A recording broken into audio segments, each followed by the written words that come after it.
Tonight arrives ever so gently. The air quiets down. Everything feels lighter, softer, and the things that once weighed on your heart slowly begin to drift away. You have done enough for today. There is nothing left to strive for, no one left to please. Now you can rest easy, knowing you are exactly where you need to be. Take a slow breath in. Feel your chest expand, your lungs filling completely. Then breathe out softly, as if you are releasing an invisible burden. Once more, breathe in. This time, draw in peace. And as you breathe out, let go of everything you cannot control. Most of our suffering comes from holding on, from trying to control or change things that were never truly ours to manage. But in the teachings of the Buddha, there is a gentle truth. Peace does not come from mastering life, but from letting life move the way it was always meant to. Tonight, let that be your practice. No need to think, no need to understand anything more. Just listen. Just relax. Just let go. Picture yourself sitting beneath a Bodhi tree. The wind moves through the leaves, soft as breath. Nearby, the sound of flowing water whispers like an ancient memory. You are not separate from any of it.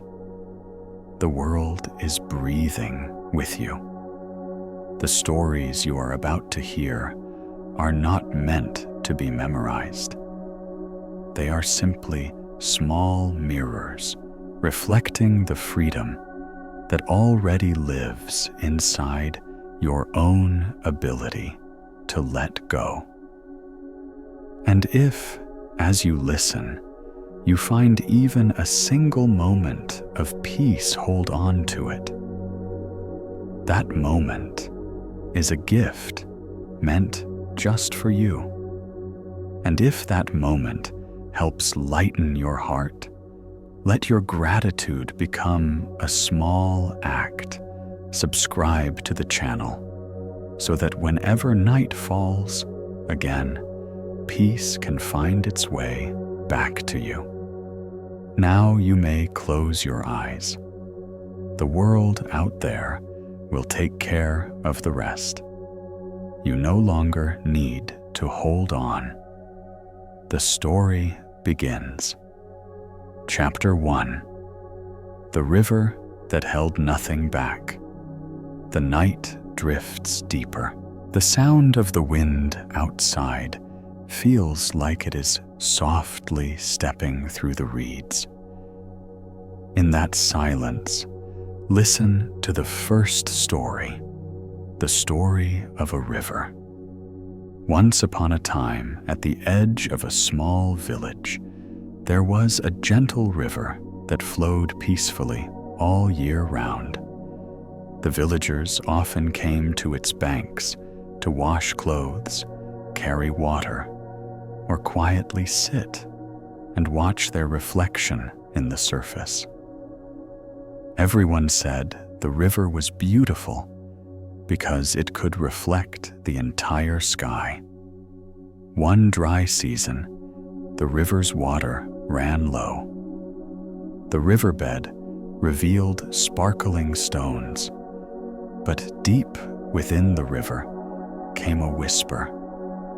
I have carried so many people across, held so many reflections, and yet no one ever stayed. The river longed to hold on to something, just a little piece of what had passed through it. It tried to stop the water from flowing, to hold on to each ripple, each falling leaf. But the more it tried to hold on, the murkier the water became. The river could no longer reflect the sky. Then one night, a heavy rain arrived. The water surged, and everything the river tried to keep was washed away. When morning came, the river was clear again. It saw the sky for the first time in many days, and in that moment, the river understood only when it lets go can it reflect everything. The voice of a meditation teacher echoed through the breeze. Do not hold back the water. Let it flow. Everything you lose helps make you clearer. Now take a deep breath in. Breathe out and imagine you are that river. Each breath is a wave. Let everything pass through. There is no need to hold on. What truly belongs to you will remain in stillness. Chapter 2. The monk who lost his bowl. One morning, while walking along the riverbank to beg for alms, an old monk slipped.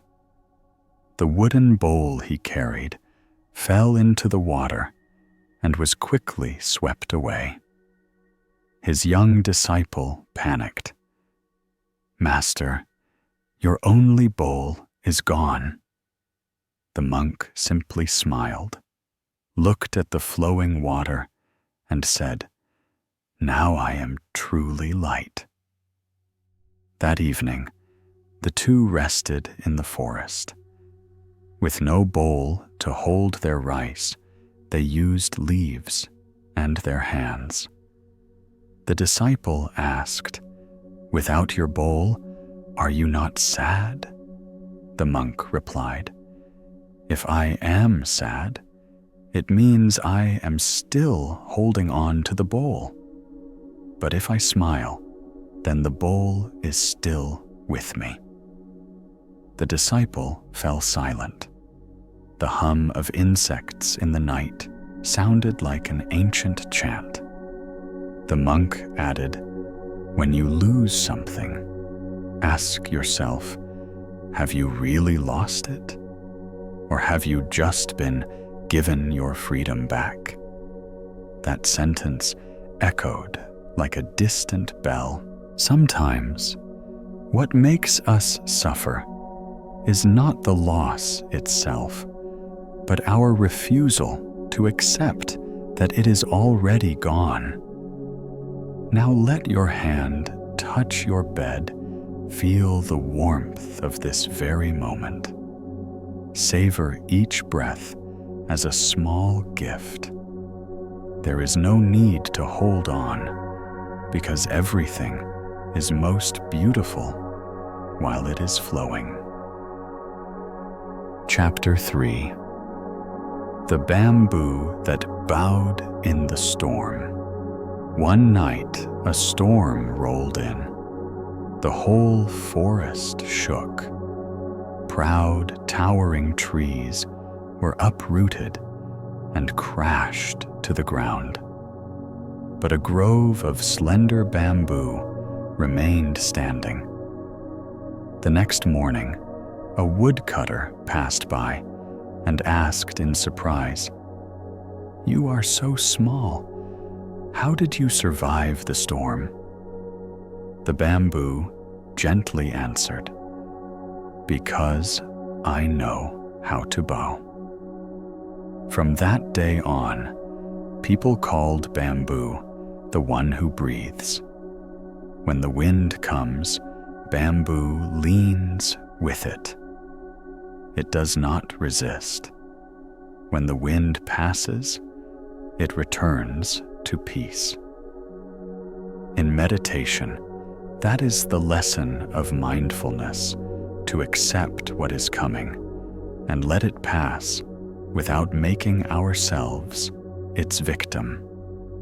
It is not strength that helps us stand firm, but softness. It is not resistance that keeps us alive, but flexibility. Let your mind be like the bamboo.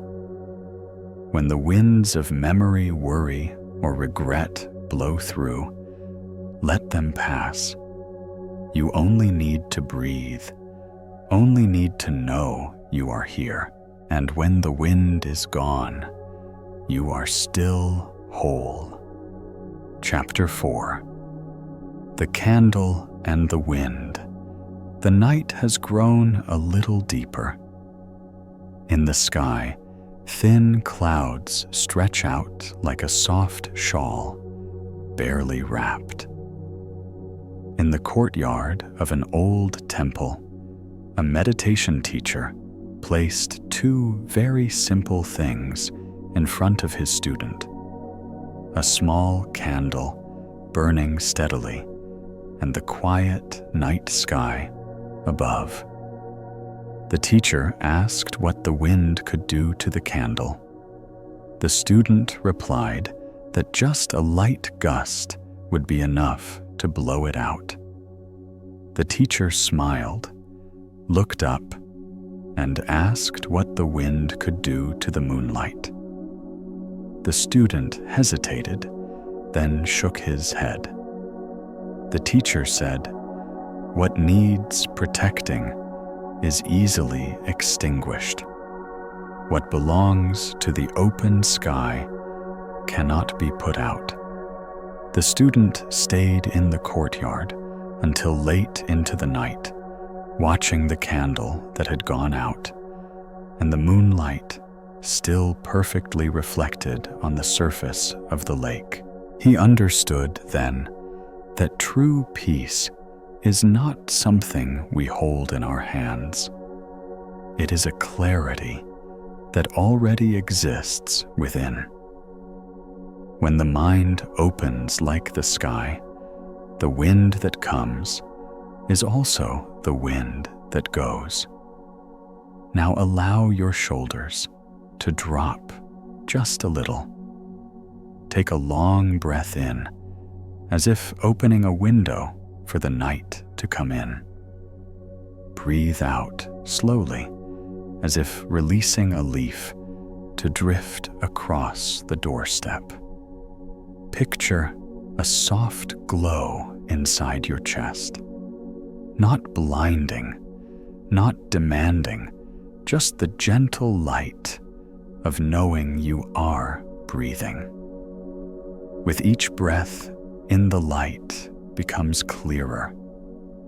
With each breath out, all the shoulds and musts quietly fall away. If a thought suddenly arises, you do not need to push it away. Let it pass through like a breeze crossing the courtyard. The moonlight is still there. Your peace is still there. The candle may go out, but the sky within you does not. For the next few minutes, just listen to the sound of the night. The wind is far away. Your heartbeat is very near. Everything that needed to be done today has already been done. No one is asking you to control anything right now. You only need to be here with this breath, with this gentle light.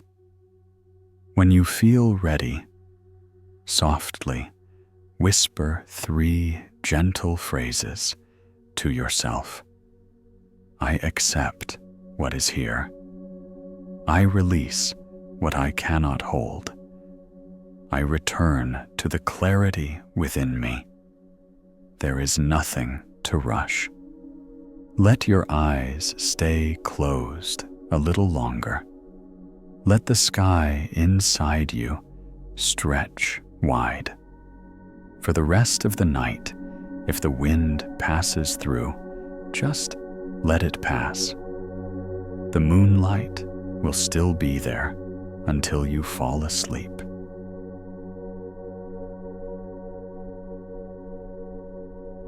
Chapter 5. The Open Hand. There was a man who became lost in the desert. Thirsty and worn, he came across an old nomad sitting beneath a date palm. The elder handed him a scoop of fine sand and told him to hold it tightly to keep it as a memento of the journey. The man clenched the sand in his fist and walked for miles until the skin of his palm began to burn. When he opened his hand, most of the sand had already slipped through his fingers. Frustrated, he returned and asked the old man how to hold on to the sand without losing it.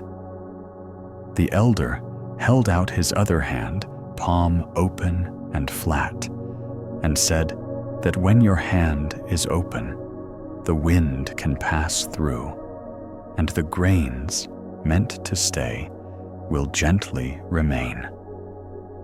The man tried it. He opened his hand. The sand no longer scraped or hurt.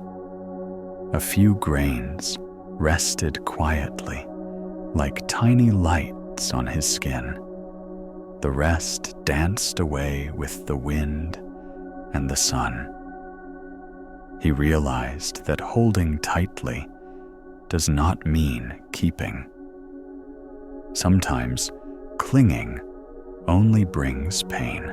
In life, we often do the same with expectations, with those we love, with the answers we have yet to find. We hold on too tightly out of fear of loss.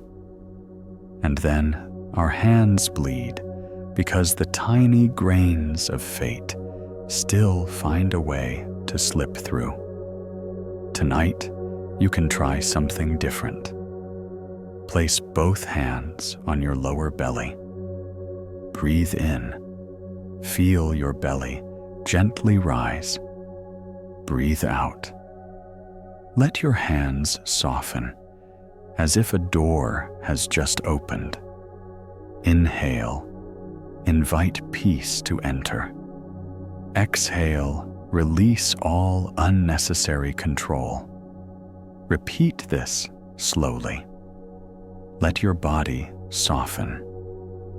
Let your heart soften. Let the gaze inside your mind soften too. If you are thinking of something you cannot change on your own, place that thought in your left hand. Picture it as a grain of sand. Then open your hand. Do not push it away. Do not pull it back. Just open.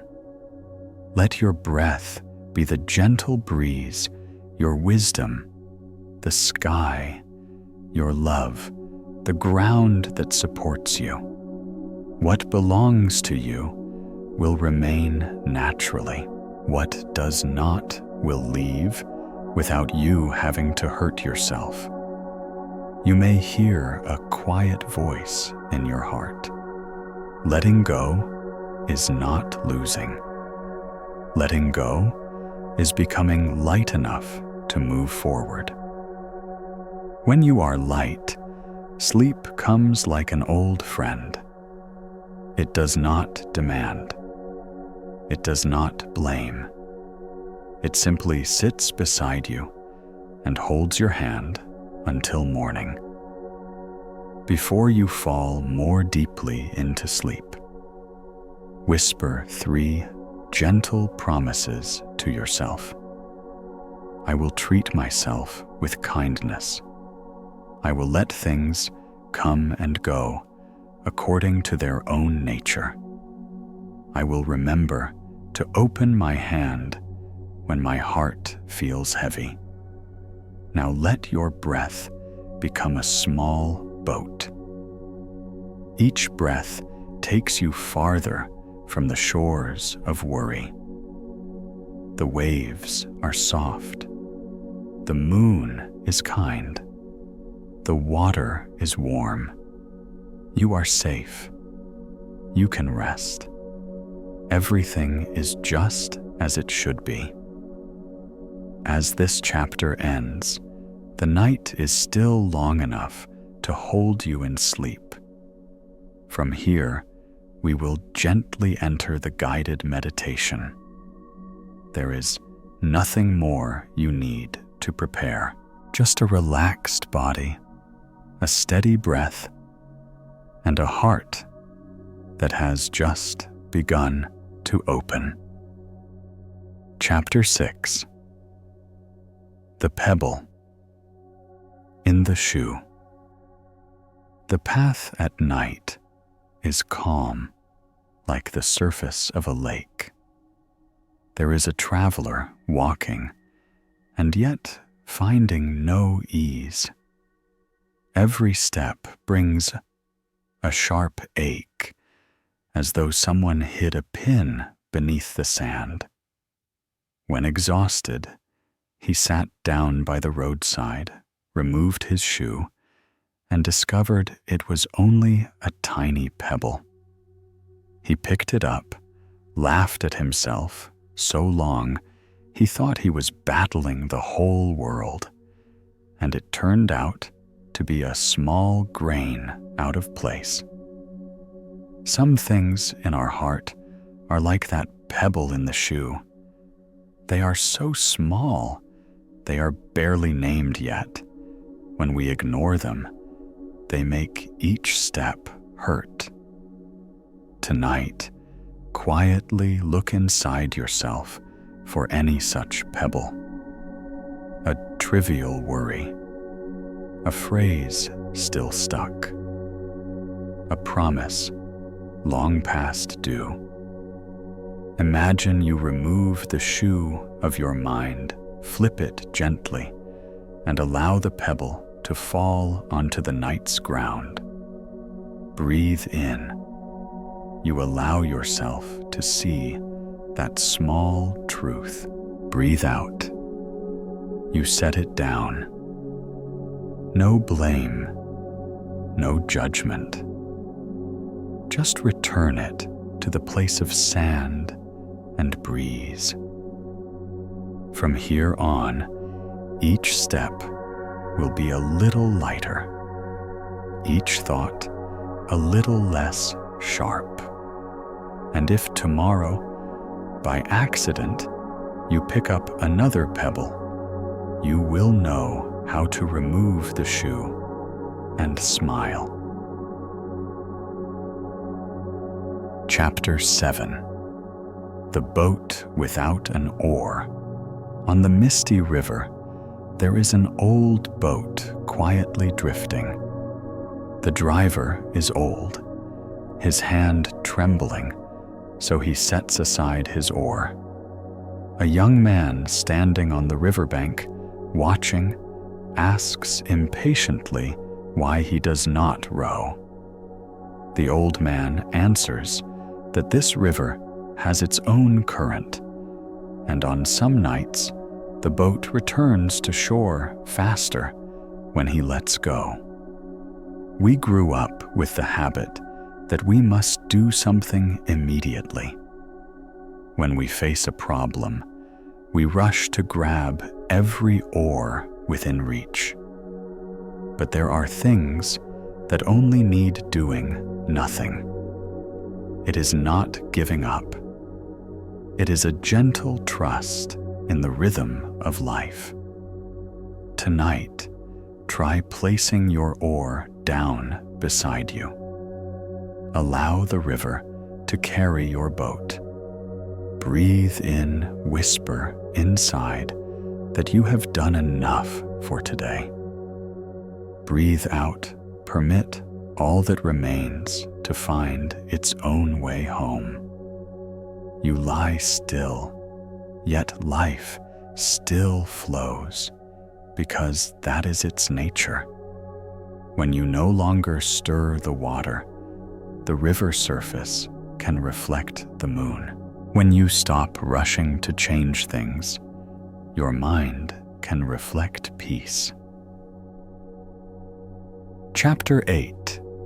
The Bell That No One Strikes.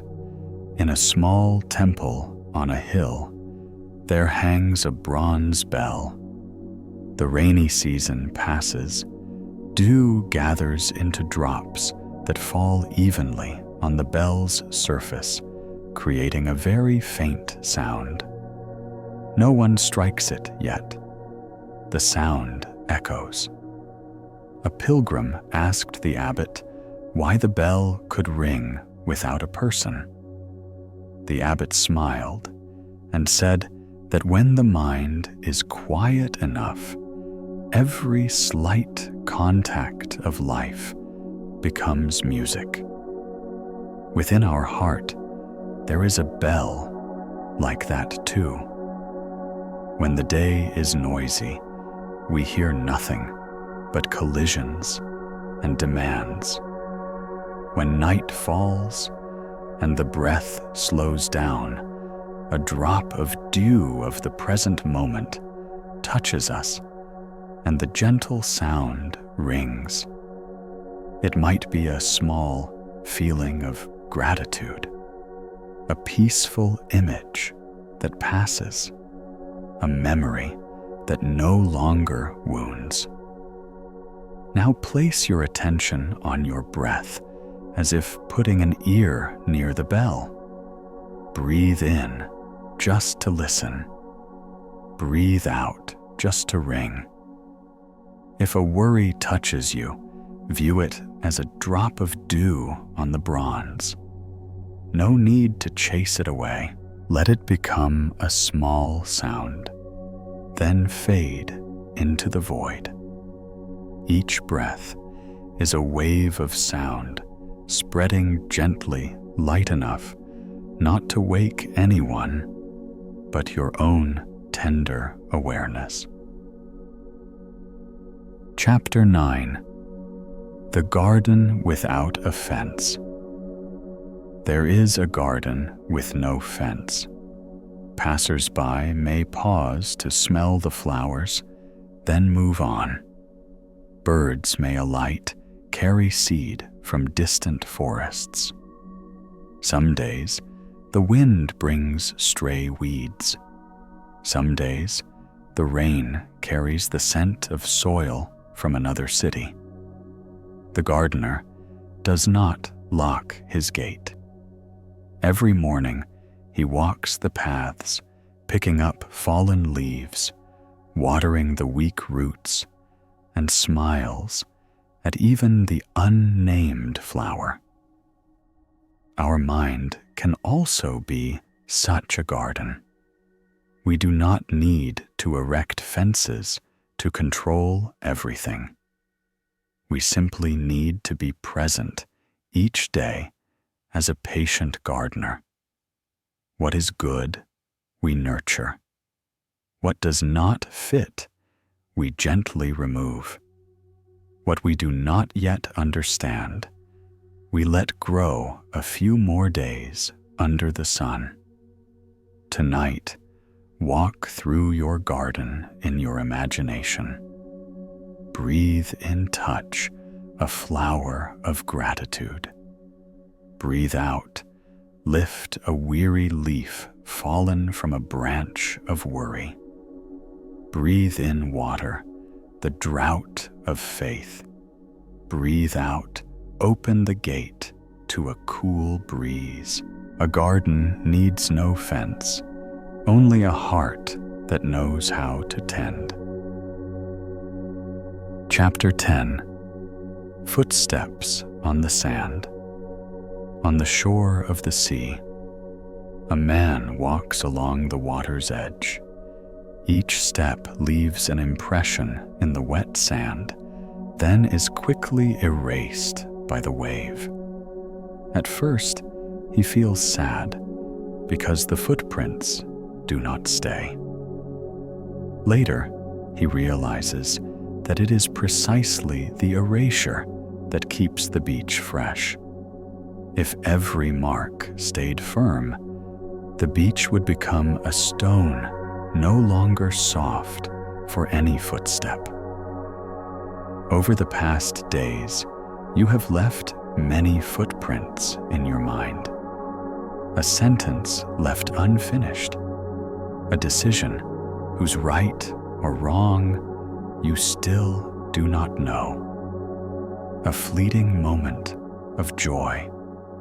Allow the wave of tonight to pass and smooth the sand again, not to deny, but to prepare for tomorrow's dawn. Breathe in. You hear the distant sound of waves. Breathe out. You permit the footprints to fade. If there is something you still regret, imagine writing it on the sand in front of you. Then watch a wave approach gently without hurry. When it recedes, the sand is smooth and clean. You may stand still or take a few more steps. Both are fine. For tonight, what matters is not going far, but knowing where you stand and how light you have become. Now let your body sink deeper into the bed, like a footprint being cradled by the sand. Your eyelids grow heavy, your breath becomes steady, your heart warms. You have traveled through the chapters of letting go with gentle images, the river that held nothing. The bowl released the bamboo, bending, then standing tall. The moonlight not extinguished. The hand opened. The pebble dropped the boat. Let drift, the bell ringing without strike. The garden open to wind, the footprints on the sand smoothed by waves. And so, you are slowly leaving the noisy shore of the day. Ahead of you is the mirror-flat water. Behind you, the sand just rebrushed. There is nothing to hold, nothing to strive for. Only the sleep coming like a hand resting on your brow. Breathe in, you touch peace. Breathe out, you drift into peace. You are ready for deep sleep. Chapter 11. The Traveler's Pillow. A traveler wandered far for many years, never finding a place to rest. One night, tired and worn, he sat by the roadside and laid his head on a stone. The moon rose, the grass swayed, crickets sang softly. For the first time in years, he felt comfort. In the morning, he smiled, looked at the stone, and said, "I do not need a grand house. I only need a place where I can lay my head without fear of loss." In life, we often chase after a place that feels safe. But sometimes, all we need is to stop, and where we are becomes a peaceful place. Peace does not wait at the end of the road. It lives in the way we choose to sit down. Now let your head gently rest on your pillow. Breathe in, feel warmth spreading through your neck, your shoulders, your upper back. Breathe out. Allow the weight of the day to dissolve into the pillow. It holds you with a quiet gentleness, just like the earth cradles the sleep of all living things. Allow yourself to rest like that too. No need to go anywhere. No need to try harder. Just one pillow, one breath, 1 minute of doing nothing, and that is enough. Chapter 12.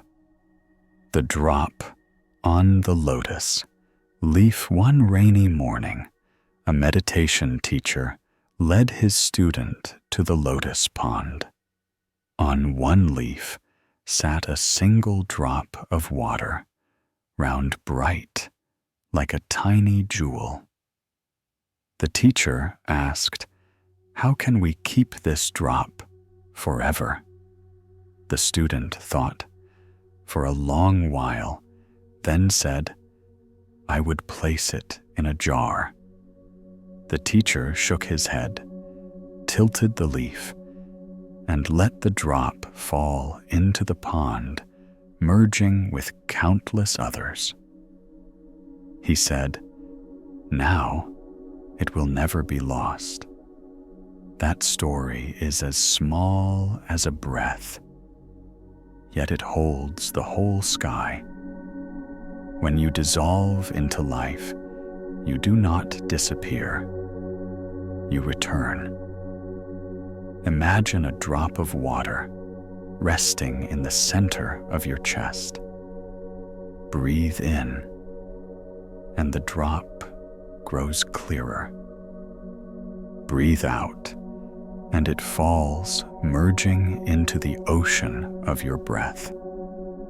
There is no more me and the world.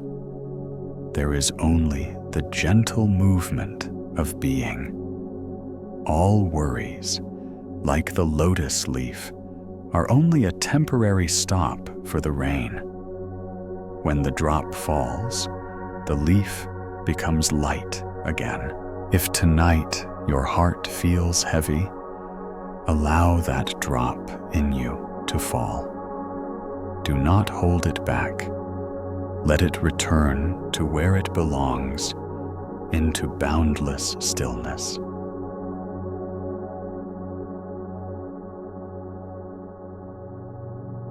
Chapter 13. The Letter Never Sent.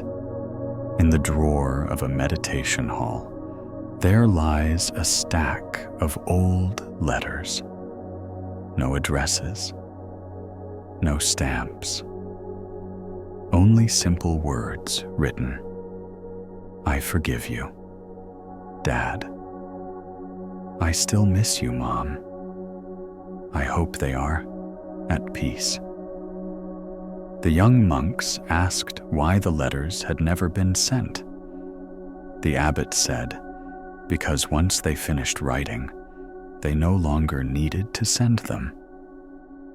There are things we carry in our hearts for years, thinking that only when others understand will we finally be at peace. But truly, when we are quiet enough to write it down, the heart begins to open. Forgiveness does not require the other person to be present. It only needs us to be honest. Tonight, if something remains unsaid, you can write it in your imagination.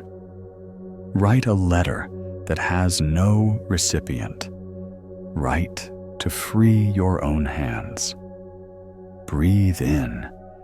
Let the words appear. Breathe out. Let the bitterness dissolve. Write with your breath, with the rhythm of your heart. And when you are done, let the letter float into the night, where everything is allowed to vanish and be loved. Chapter 14. The Flower That Did Not Wait for Spring. An old gardener once said that in his garden There was a flower that bloomed out of season. When every other tree had lost its leaves, this one still opened yellow petals. Someone asked why. He replied, "It does not know the calendar. It only knows the light." Life often tells us to wait for the right time, the right plan, the right role. But in breath, in sleep, there is no schedule. There is no right or wrong, only a soft stream of light breathing alongside you. Imagine a flower slowly blooming inside your chest. Each breath is one petal unfolding. No effort, no fear. This flower does not ask if the season has come. It only knows that it is ready to be beautiful. So are you. You do not need to wait for everything to be perfect before you rest. You do not need to wait to be okay before you find peace. In this very moment, you are already enough to bloom.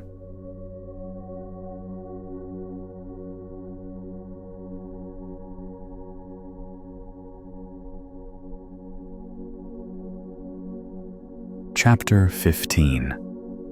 The Final Riverbank. At the end of every journey, we all come to a riverbank. Not to cross, but to watch the water. Some lay down their burdens.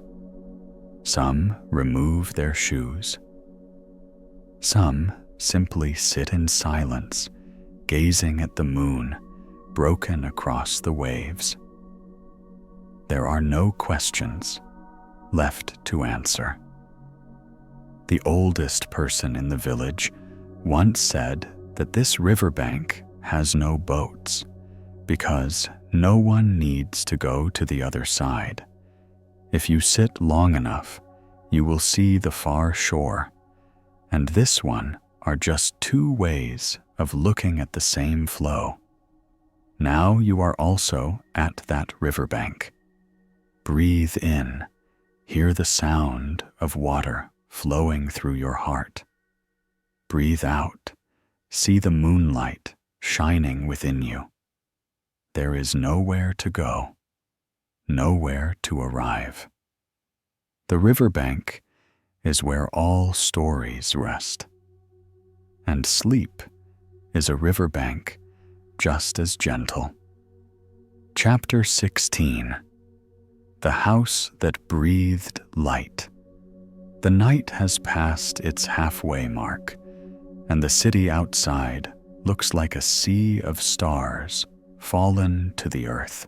Windows light up and fade like scattered heartbeats, while the place where you are lying remains as still as a hand gently cupped over a drop of warm water. In that vast silence, imagine a house resting on a low hillside. Its roof is covered with old tiles, weathered by time. Its walls painted a pale white, like early morning clouds. A soft paper lantern hangs from the front porch, so delicate that even a breath could make it sway. Locals call it the house that breathed light. Each evening, instead of lighting lamps, the owner opens all the windows wide and lets the sunset pour in like golden milk, flowing through the living room, flooding the kitchen, climbing the stairs, entering the bedroom. And when night finally falls, that light leaves behind a warmth clinging to every edge of a table, every step on a stair, every grain in the wood, as if someone had hidden the sun inside the house. The owner's name is Ngiem, a name that sounds dry and strict. But when he speaks, his voice is soft and round, like ripe fruit. He lives alone, keeps no dogs or cats, only pots of silent plants lined up on the windowsill, and a bookshelf filled with books so old their pages are thin, like dragonfly wings in summer. When people ask why he does not install more lights, he smiles and says that light has its own rhythm of breath. If you let it come and go naturally, the house will remember how to breathe. And in such houses, some nights require no lamps, yet everything becomes clear, like a moonlit lake. One autumn afternoon, a stranger knocked on the door. It was a young woman with a small suitcase and eyes dark like a deep spring. She said she had gotten lost from the city, lost from her work, from the calls and messages and endless demands pulling at her from all sides. She said she had forgotten how to breathe in without pain in her chest, forgotten how to look at a leaf without thinking of a deadline, forgotten how to be still without feeling guilty. Kim invited her inside, set a cup of hot green tea before her. Its scent was light, like sunlight lingering on wet grass. He told her to sit quietly for a while and just listen to the house. She looked surprised, but the house doesn't make any sound. He put a finger to his lips, then pointed to a streak of light crawling from the edge of the window up the wall like a gentle golden cat. He said that the house-breathing light means that when light moves, the house moves. When the light thins, the house grows lighter. When the light thickens, the house grows warmer. And in that pulse of thickness and thinness, there is a breath. People inside, if tired of their own breath, could borrow the house's. She looked at the light. At first, she only saw a faint yellow line, but slowly, she noticed specks of dust dancing within it, threads of spider web trembling from a soft breeze, tiny dry raindrops suspended between two walls. And she realized her chest no longer felt tight. Ngiem told her that in the Dharma there is a gentle truth.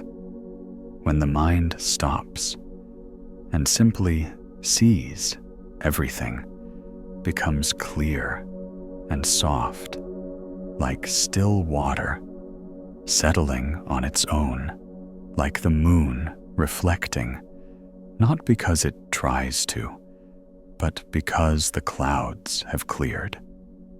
That night, Ngiem laid out a thin blanket in the room facing the back garden, where an old pomelo tree hung its fruit like glowing lanterns. He gave no long instructions, just said that if a large thought came to visit in the middle of the night, she could invite it to sit on the chair beside her bed and ask it to wait until morning.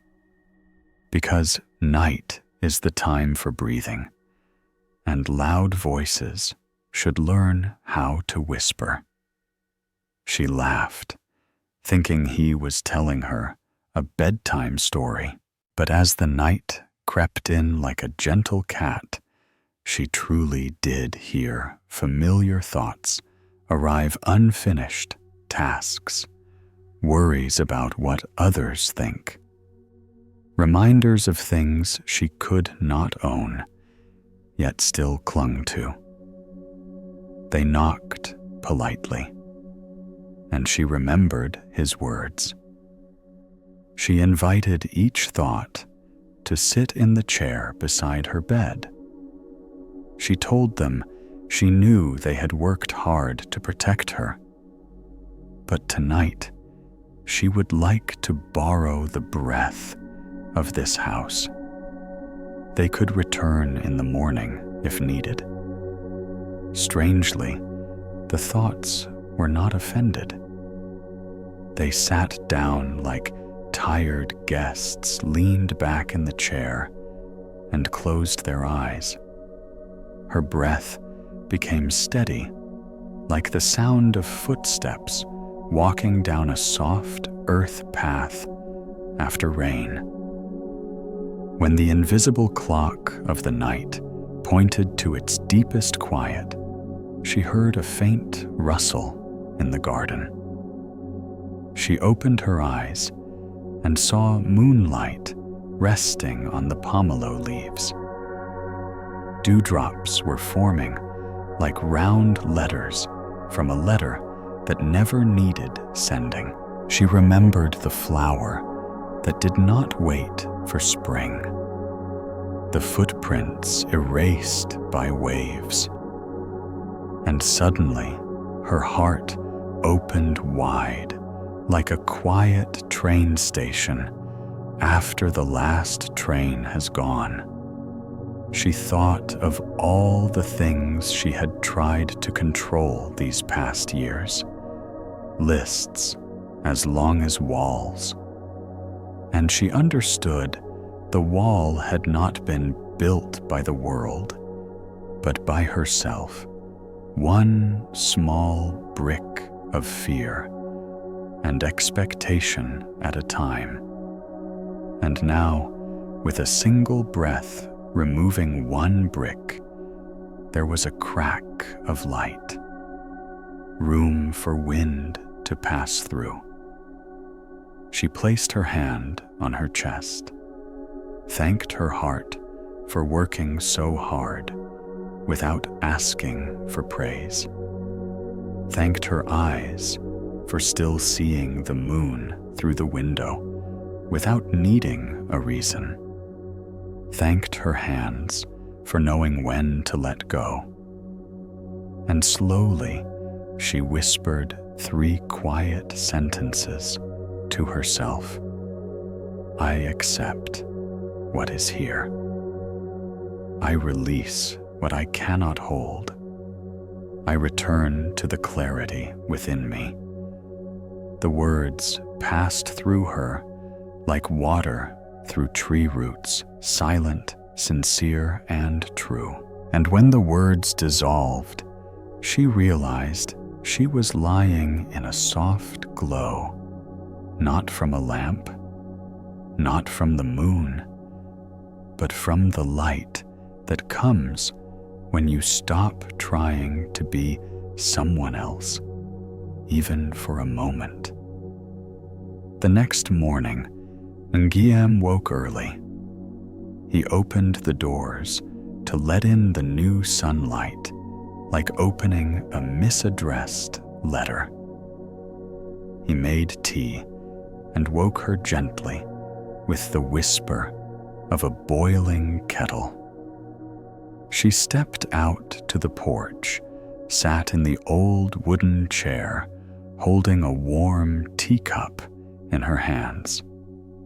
The steam smelled like leaves, still holding the night's dew. She looked down and saw a yellow leaf had landed on her slipper. She did not brush it away, She picked it up and placed it on the table, as if setting down an old thought, just to see the veins so fine she could hear water running through them. Ungim asked if she had slept well. She nodded. He asked if any thoughts came knocking. She smiled and said many did, but they sat and waited until morning. And she realized that when a thought is treated with kindness, it becomes gentle too. Ungim said that in life we will open many doors and let many things come and go. But if the house remembers how to breathe, the people inside will remember too. And when you remember how to breathe, there is nothing you truly need to hold tightly. Because the only difference between opening your hand and opening a window is a small one. The wind is still the wind. The light is still the light. And peace is still peace. She stayed at that house for a few more days. Each afternoon, she went into the garden to water the plants, not too much, just enough for the soil to change its scent. She learned how to listen to the sound of water meeting earth, like listening to two old friends greet each other.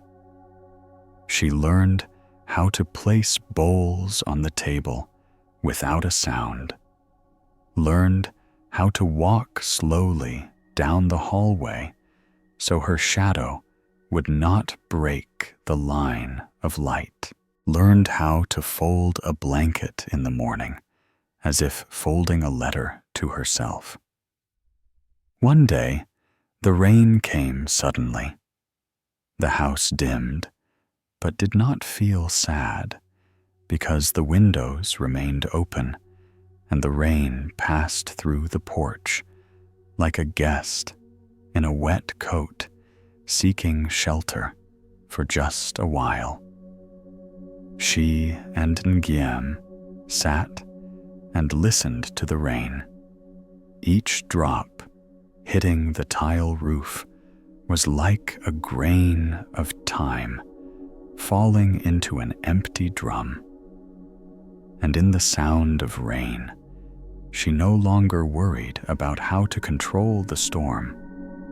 She simply reached out, caught a drop on the back of her hand, watched it tremble and melt into a warm trail, and understood that some things are only beautiful when we allow them to disappear. The morning she left the city welcomed her with a soft, dusty sunshine. She pulled her suitcase through a small alley. There was nothing new inside, just a few neatly folded clothes, an old notebook where she had started writing again in short sentences, and a pressed yellow leaf between 2 pages. But something within her had changed. Her breath was now slow and deep, like a river no longer stirred. A soft light still lingered in her chest, like a dim lamp that did not need to be turned on. She had the habit now of opening the window each afternoon to let light in and to let her heart remember how to breathe. She knew that once she returned to work, there would be windy days again, urgent calls, messages demanding answers. Within minutes, appointments stacked like wave upon wave. But she also knew that on such days she could return to the house that breathed light simply by placing a hand on her chest, opening an imaginary window, letting the light of a single breath enter, and letting the darkness of a worry slip out. And by doing that just a few times, she would hear the soft sound of her house opening and closing gently from within. And you, right now, you too can borrow that house. You do not need to climb a hill. You do not need to knock. You only need to close your eyes and open a small window behind your forehead, where thoughts often gather like clouds that have yet to fall. Imagine the light outside flowing in through that window, not in a rush, just like a thin stream of honey. It passes over your eyelids, warms your cheeks, touches your neck, like a soft scarf, rests on your chest, like a curled-up cat, then pours into your belly, like the sound of an underground spring. And when the light has settled, breathe out very slowly.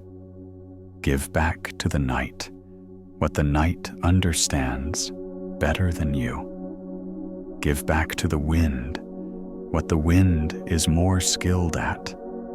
Give back to life what it continues to handle, even while you sleep. If there comes a moment when you feel the urge to cling to something, look down at your hands. You will see they are open, not because you forced them to be, but because there is no longer a reason to hold tight. And in the center of that open palm, you will see something very small and shining. It is your own seed of peace. That seed does not need much soil. It does not need much water. It only needs a night like this one and a breath like this one. By morning, it will have sprouted into a light new day.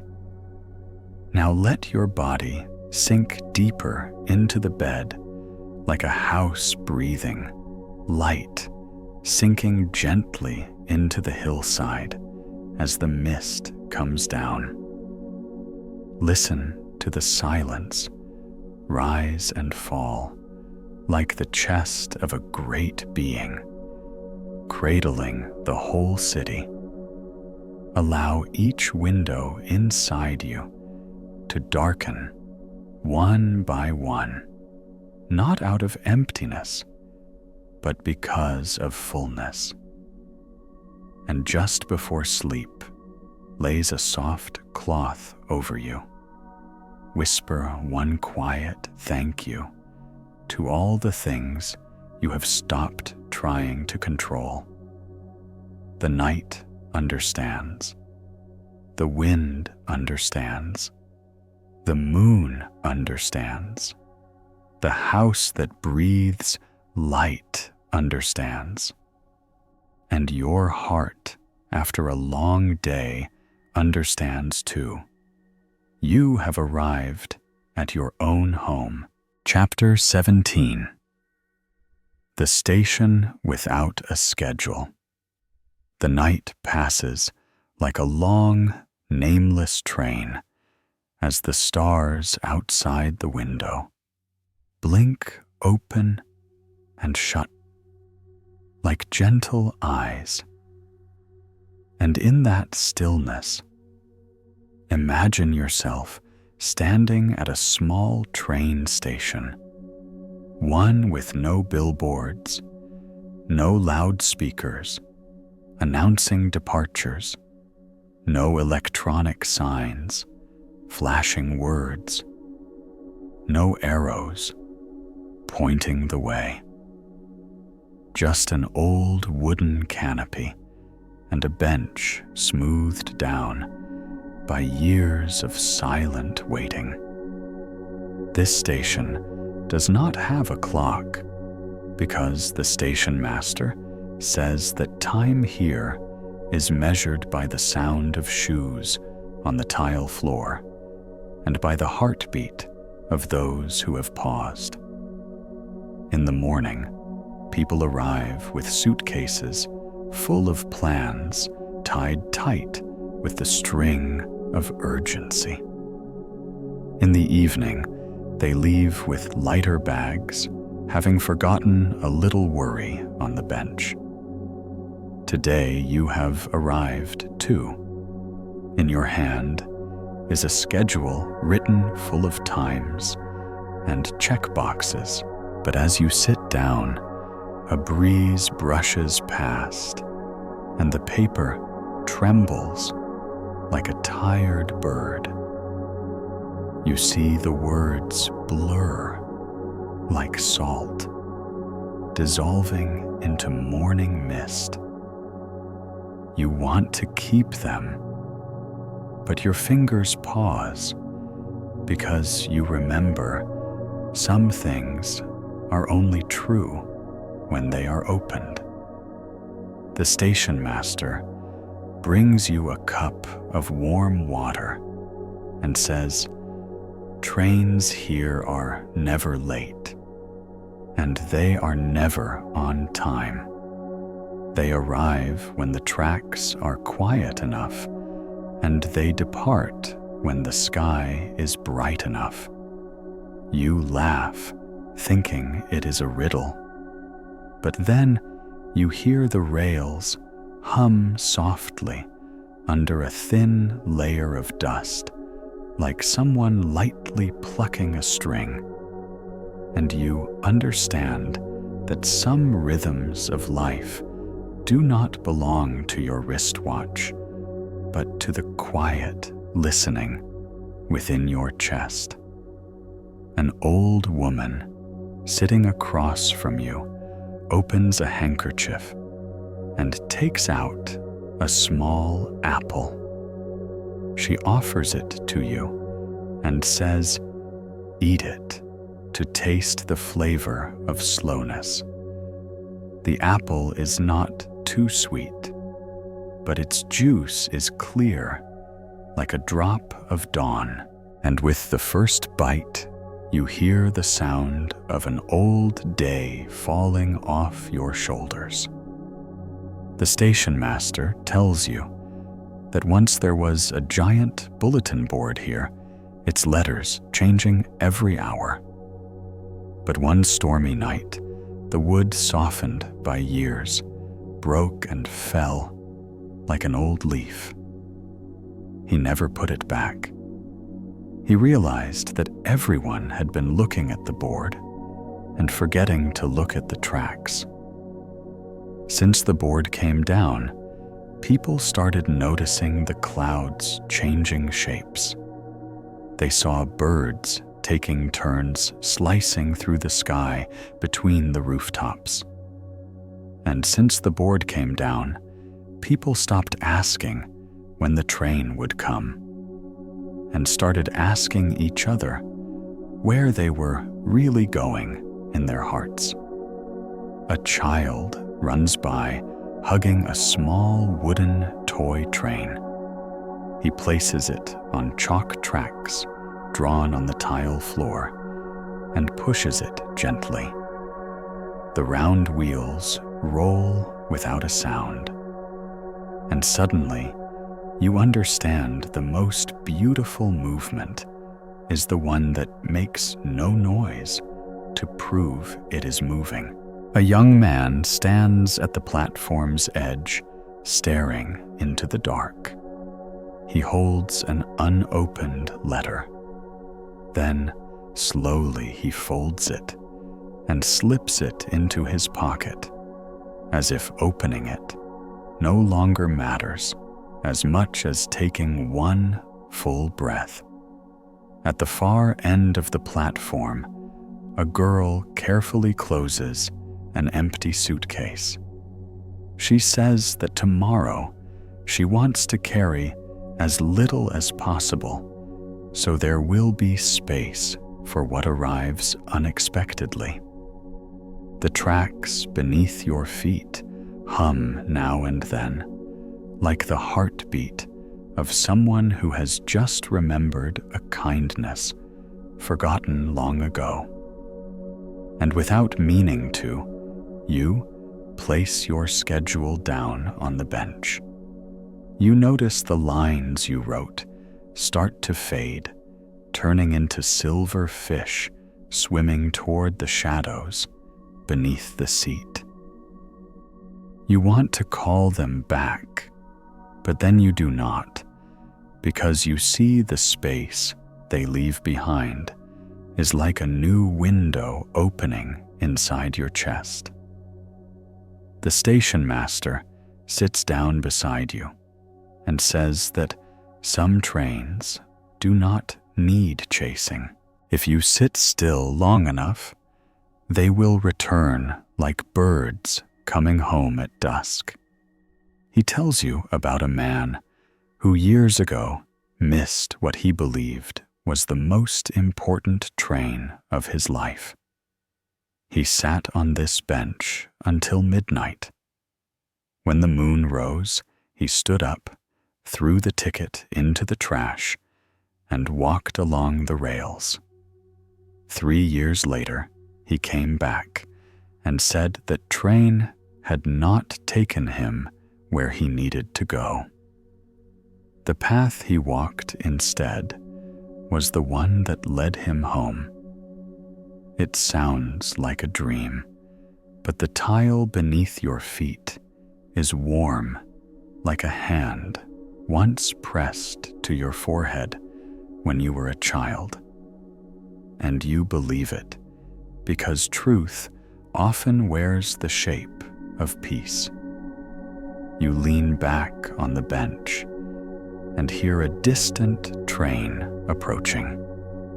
You do not know if it will stop here. You do not ask anyone. You do not check the time. You simply place your hand on your chest and measure time by your breath. Inhale an arrival. Exhale a departure. Between the coming and going, there is a small waiting space where you no longer want to control anything, where you no longer feel the need to fix anything.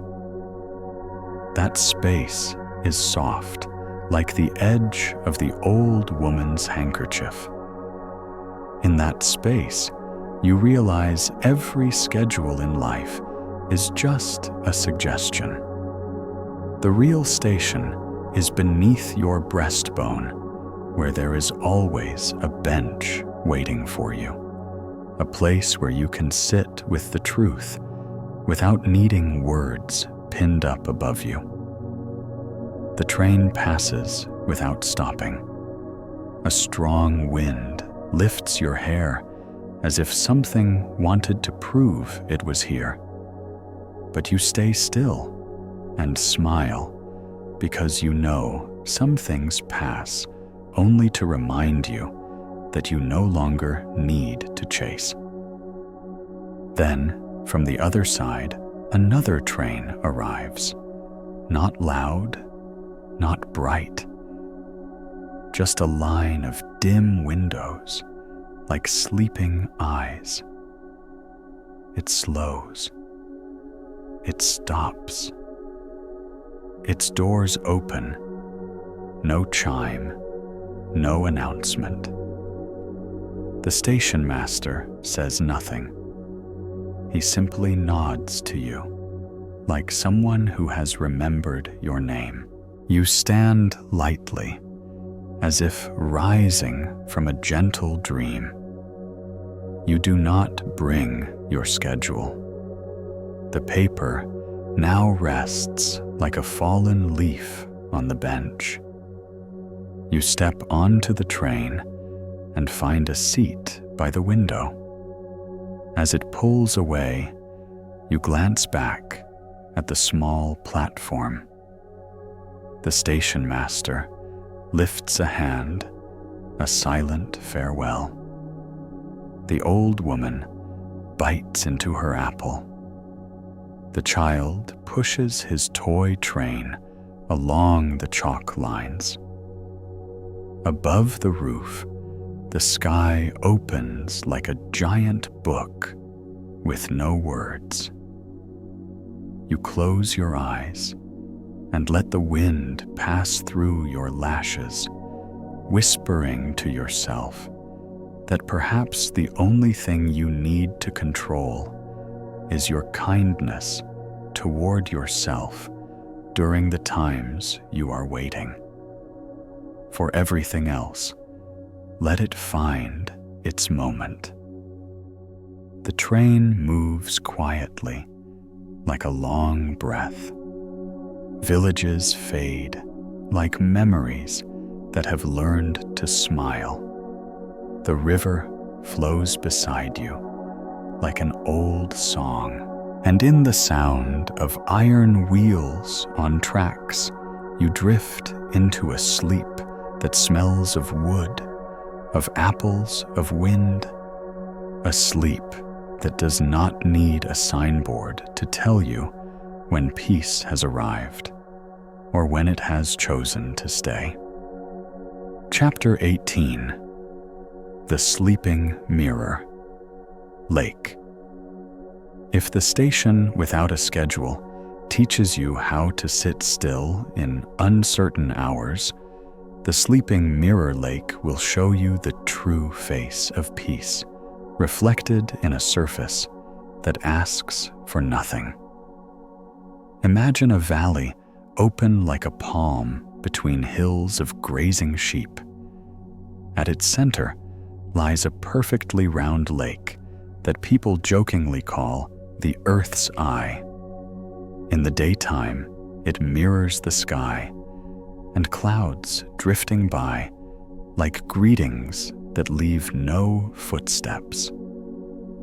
At night, it gathers the whole moon into its heart, like a mother cradling her child to sleep.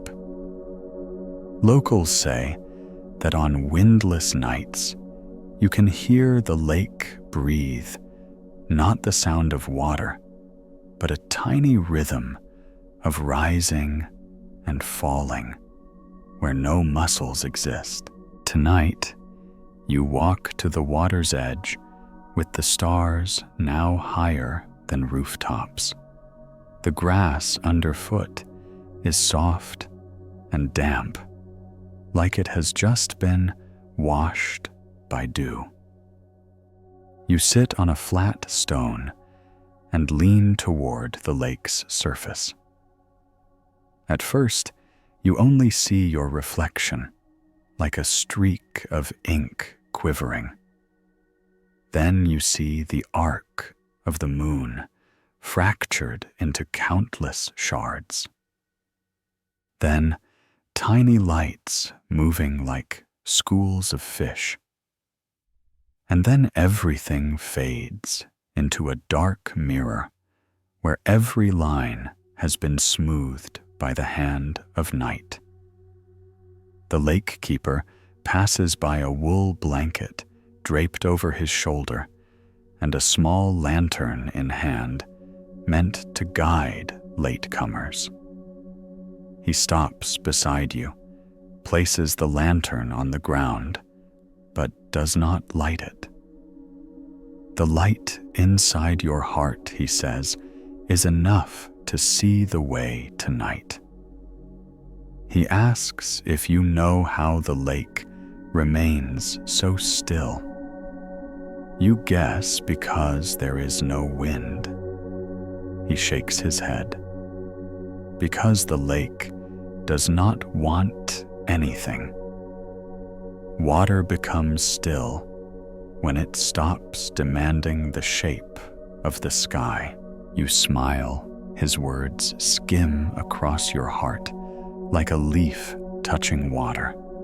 He tells you that once people came here wishing for beautiful visions on the lake's surface to believe that tomorrow would be better. They threw wish stones into the lake and stirred up ripples. But eventually, they learned that the clearest reflections only appear when we stop tossing, stop stirring, when we simply sit, breathe, and look. You ask, but what if a thought feels heavy, like a rock? Then place it on the shore, he says. A stone on land becomes a seat. Throw it into the lake, and it is still just a stone, but the lake will hurt. You fall quiet for a long while. Your hand finds a cold pebble. You set it on the shore, like placing a worry in a dry, safe place. You breathe out, and your shoulders drop, not by force, but because there is no longer a reason to lift them. The lake keeper says, sometimes the hardest thing is allowing beauty to appear without naming it. When you stop describing the moon as perfect, it starts to come alive. When you stop trying to hold a reflection, it becomes clear. He scoops water into a small wooden bowl and places it gently in your hands. Look, he says, the whole sky is in this bowl. But even the smallest quick movement, and the sky will break. You hold the bowl still, as though holding back a sentence you no longer need to say. The water is so clear, you can see the blue veins in your wrist, mirrored back at you. You remember all the days you tried to control each word from your lips, hoping the world would understand you exactly. You remember the nights you tried to control your dreams so they would not return to painful places. But here beside a lake that wants nothing, you realize understanding from the world is like a dream. Both are guests. Your role is only to open the door kindly and close it gently. The lake keeper sits beside you, saying he too was once young and wanted to teach the lake how to reflect just enough. But he learned that water teaches nothing but how to bow. And the day he learned to bow to the lake taught him how to lift his gaze to the sky. You sit together in silence, like two shadows cast by the same lamp. Then he stands, folds the wool blanket, and places it on your shoulders. Night can be cold if you try to stay warm with things outside yourself, he says. But night will be warm if you let a gentle thought arise from within. You wrap the blanket around yourself. Its fibers brush your neck like a patient hand. You glance back at the lake and see the moon has crept forward a little more like a glowing snail. You breathe in deeply, as if borrowing the lake's breath. You breathe out slowly, as if returning to the sky all the things you have held too long. Words fall silent in your mind, like sleeping fish among soft weeds. Time by the lake is not measured in minutes, but by how often you forget to try.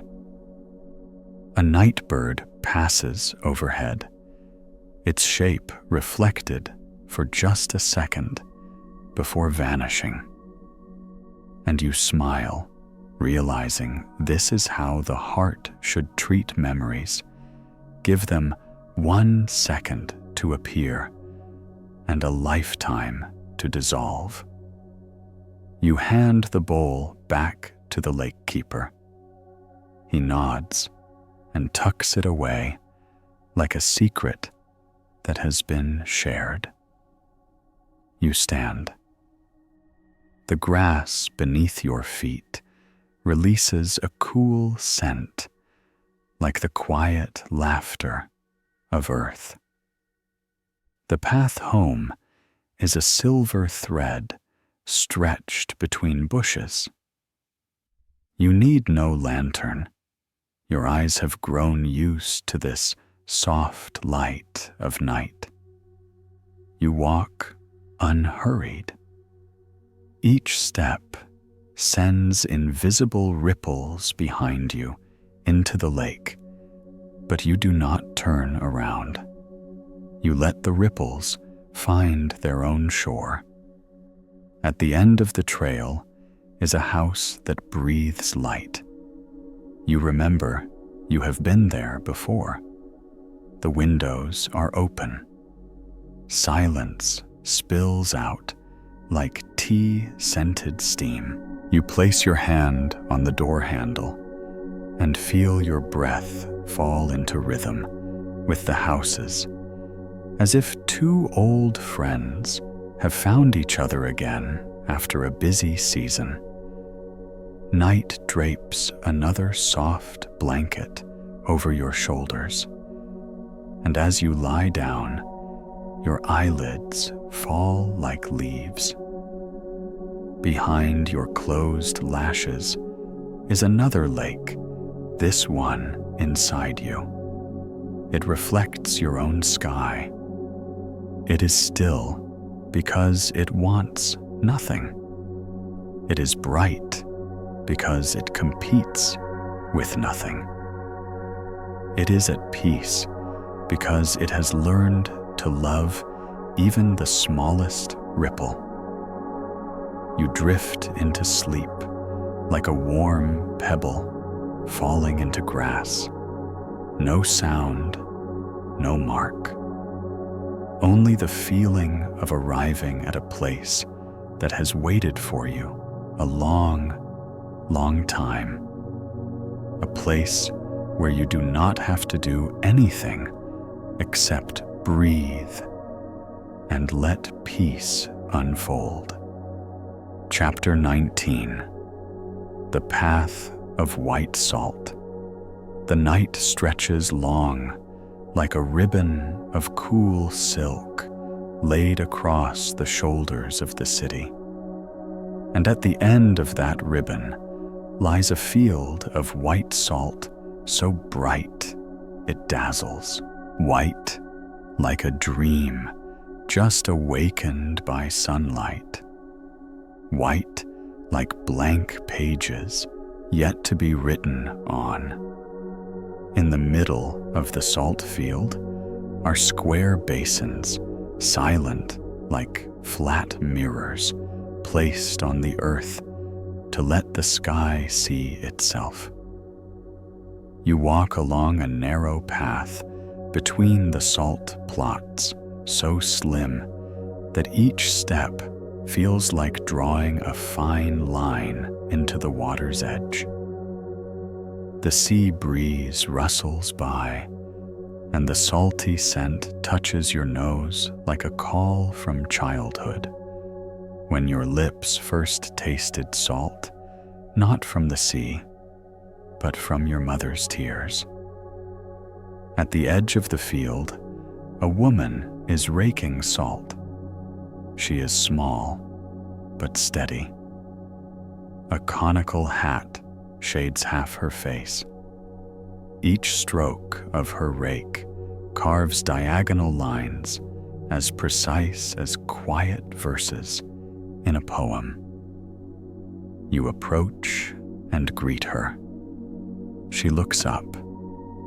In her eyes is the kind of light found only in those who have learned to measure time by the tide and by long seasons of heat.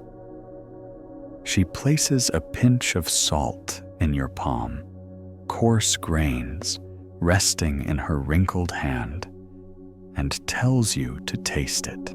The salt touches your tongue.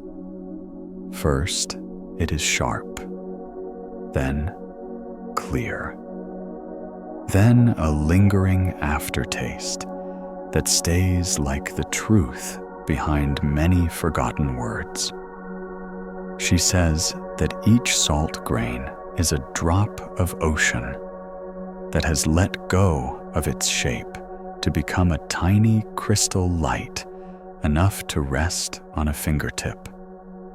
A drop of sea that has given up being wave or foam or scent of seaweed just to become a shining grain. And because of that, it can enter a family's meal, heal a wound, preserve food through a rainy season. You listen, and suddenly you feel a bridge forming on your tongue, connecting the sea to the kitchen, the vast to the small, the unseen to the tangible. She explains that making salt cannot be rushed. The sun must be just right. The wind must be gentle. The water must be still. The hands must be patient. If you try to speed it up just a little, the salt will turn bitter. Try to force the timing just a little, the mirror surface will break into streaks. Try to control too much, just a little, and the entire salt season will be lost. You hear her, and it strikes you that this is not so different from your own life. You have often tried to command the sun to rise earlier, the clouds to part on schedule, tried to force drops of water to crystallize according to your plans, and reaped a harvest of bitter salt. You look around. The night sky lies flat beneath your feet. The stars are no longer above, they are inside the salt pools. A late bird flies across. Its reflection lands on the water and stretches, pulled long by a gust of wind. You realize everything is both appearing and dissolving at the same time. And you, in the middle of that appearing and dissolving, do not need to do anything. Just stand still, breathe evenly, and let truth pass through without forcing it into a named shape. The woman scoops a ladle of water and gently pours it into the salt basin. Ripples form tiny folds in time. She says that sometimes the salt maker is simply one who folds time in a way that suits sunlight. Folds it so the saltiest essence can remain on the mirrored surface when the water is gone. You reflect and realize you too have such square basins inside you, places where you have folded the time of your wounds, folded the time of waiting, folded the time of anger, so that what remains is a surface that can receive sunlight and turn into something useful. You crouch down and draw a very fine line across the wet salt with your fingertip. The line closes the moment your finger lifts, as if the field itself is saying, "Do not carve anymore. Let me be smooth. And when I am smooth, I will return you to your best shape." The wind picks up slightly. The woman adjusts the scarf around her neck. She asks, "Is there anything you are trying to hold on to at all costs?" You think of a name, a face, a decision, a rainy day, a shoulder, and you smile softly, sadly, because you understand now wanting to hold on means you still do not trust. Letting go means you believe each drop of water carries the memory of the universe. You lift your gaze. The stars look as though they are falling. The surface of the water trembles just slightly, as if an unspoken thought has just been set down. She says, "Tomorrow the sun will be strong and the salt will crystallize beautifully." She invites you to return in the morning, to watch the mirrored surface become solid earth, to see water turn to grain, to see liquid become solid, to see the formless become form. You nod, and you know you will return not to witness a miracle, but to remember that the miracle has always lived in every breath, in every tear that has dried and left behind a small shining grain at the corner of your eye. You stand, thank her with a slow bow, and return the salt from your tongue into the bowl of gratitude. The path away from the salt field is as narrow as a thread. Far off, the sea growls, then falls silent. You walk feeling your heart lighter, as if it had been rinsed in salt once. And as you move forward, a gentle phrase rises inside you. You do not need to control the tides. You only need to place your square basins in the right place, and the sun will do the rest. The old night fades. The new one arrives. The salt field remains still and waiting, like a heart that has learned all storms eventually evaporate, and what stays behind is the salt, the flavor of life. Chapter 20. Tomorrow morning. Without rush, when the door of night closes halfway, and in that crease, a thin ray of golden, hair-like light appears, the room where you lie begins to change its scent. The chill of frost retreats, and the warmth of wood awakens.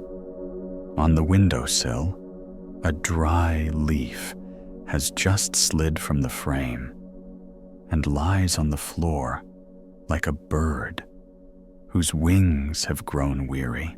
You open your eyes, or you may not fully open them.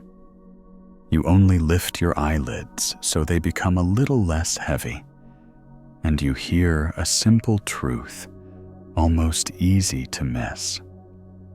Tomorrow morning, need not be rushed. There is no bell in the universe ringing you awake with anxiety. No deity beside your name writing a note that you must rise with a vow of control. No judge standing at your porch measuring whether today you are gripping life tightly enough. There is only the warm sound of water in the kitchen, beginning to breathe the sound of someone outside, pulling open a door to let light in the breeze, flipping a page on the calendar, and letting the new day lie there like a white napkin folded into four. You stretch your legs slowly. Your muscles respond with a small sigh. Your back meets the bed, as if admitting, last night you were held enough.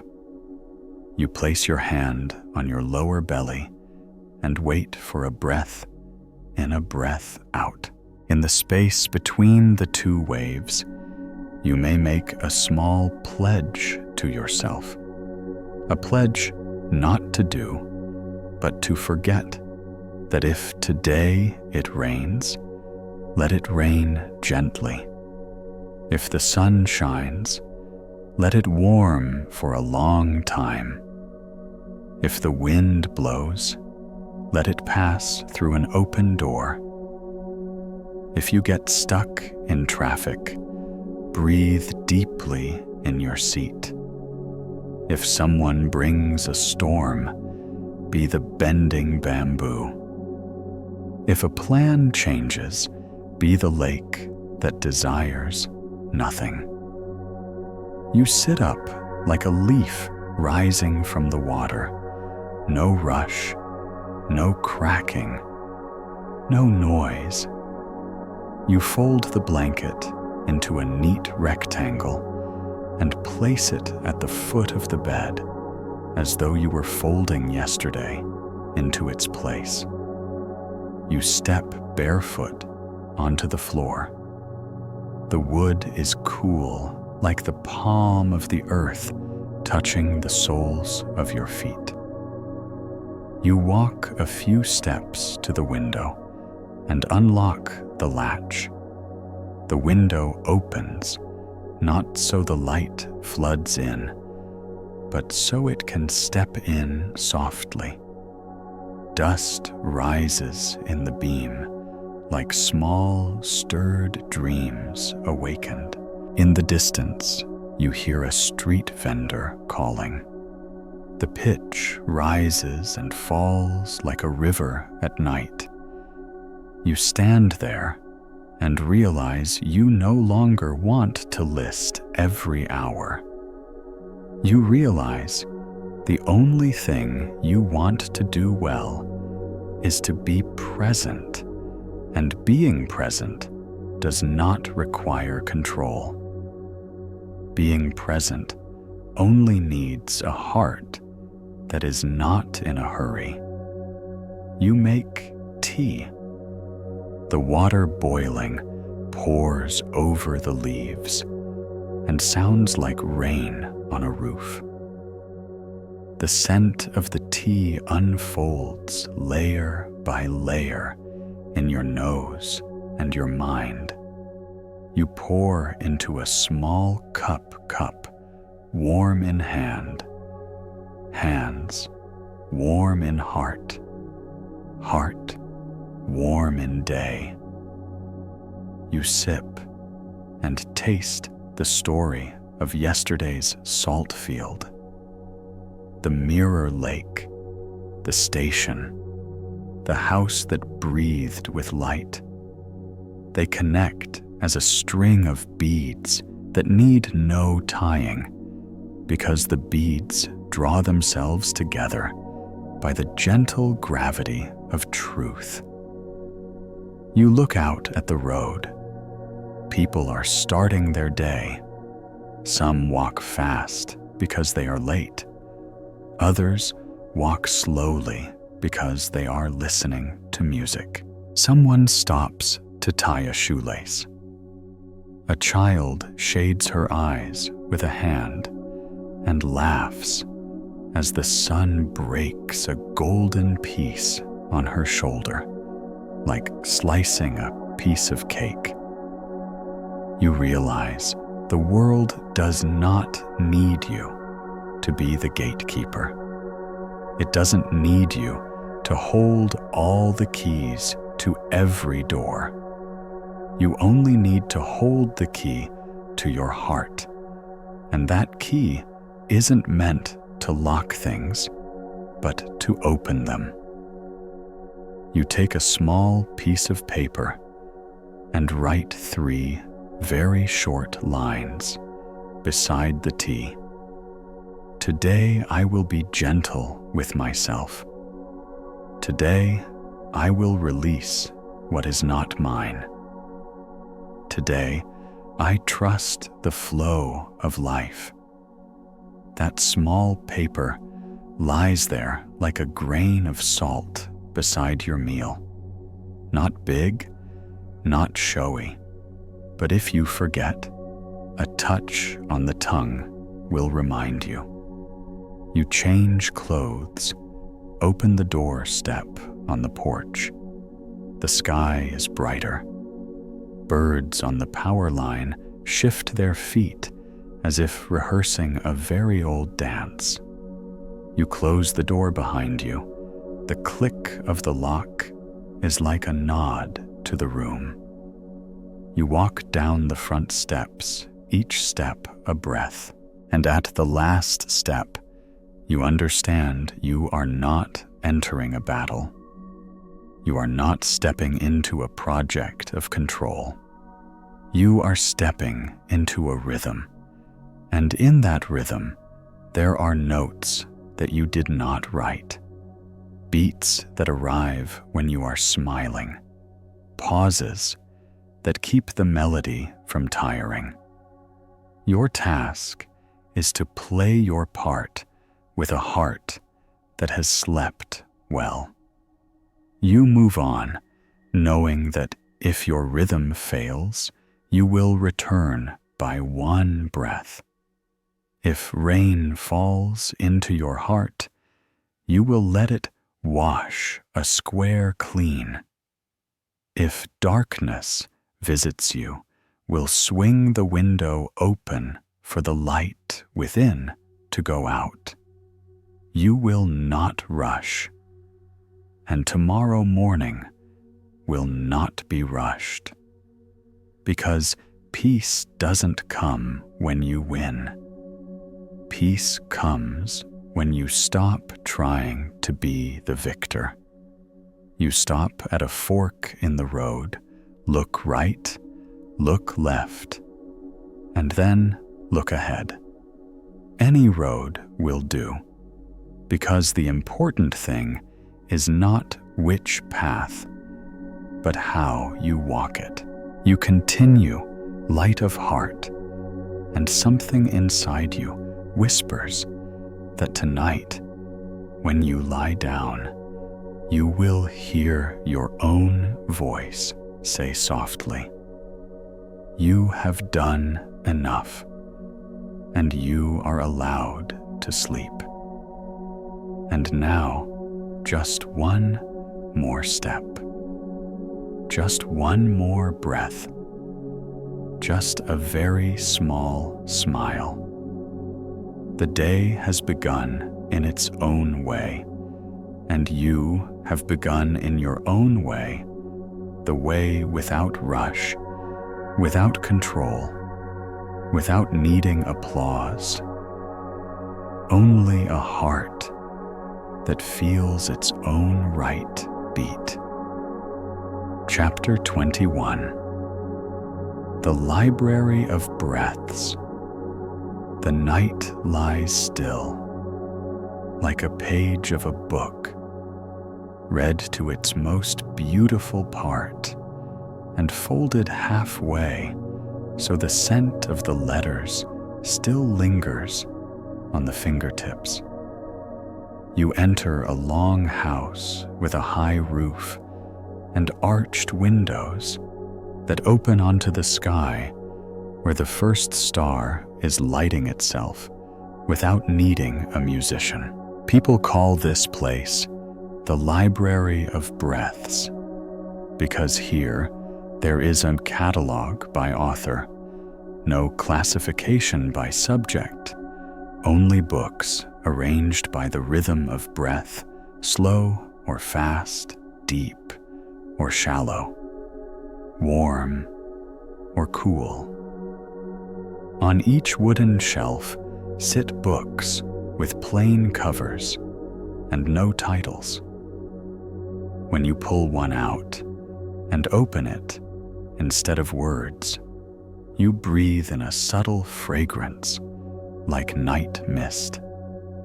That scent might be the smell of an open window in early morning, the smell of a cloth drying in the old sun, the smell of rainwater creeping under a tile roof, the smell of a loved one's hand resting on your forehead when you were small. The librarian is an older woman with gray speckled hair tied low at her nape with an old fabric cord. She walks lightly, like someone stepping over a stream, and tells you that each book here is a breath someone else let fall, and the reader's job is simply to open it, breathe in, breathe out. And if you feel a little lighter, then put it back on its shelf so the next person can borrow that rhythm and carry his or her night onward. You walk between the two rows of shelves and run your hand along the spines of books, smooth wood, like the palm of time. Some books are veined like tree bark. Some are cold like a dewdrop, yet to find a leaf. You stop at the shelf with a little handwritten label. For days, with too many musts and too little wanting.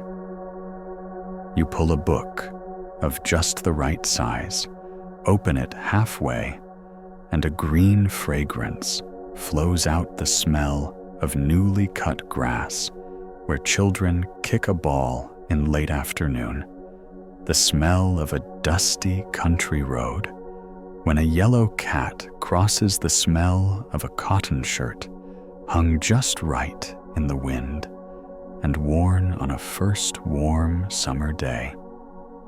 You close your eyes for a moment. Your chest gently releases the crowding inside, like a door closing, without need of a lock. When you open your eyes, you see letters. Not letters really appear on the blank page. They are tiny dots like stars. Each dot, a breath, in a breath out, in out. You remember the librarian's words? The writers of these books did not use pens, they used lungs. And the readers don't skim with their eyes, they listen with their ribs. You place the book on your chest.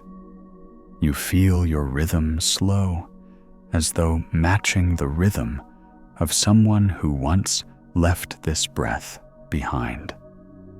That someone might be a weaver who sat on a step after finishing a cloth and breathed, or a mother who just lulled her child asleep and watched the child's eyes close like two small raindrops, or the traveler at the station without a schedule, exhaling one gentle breath so the mirror lake within did not ripple. That breath now passes through you like a small boat carrying a paper lantern.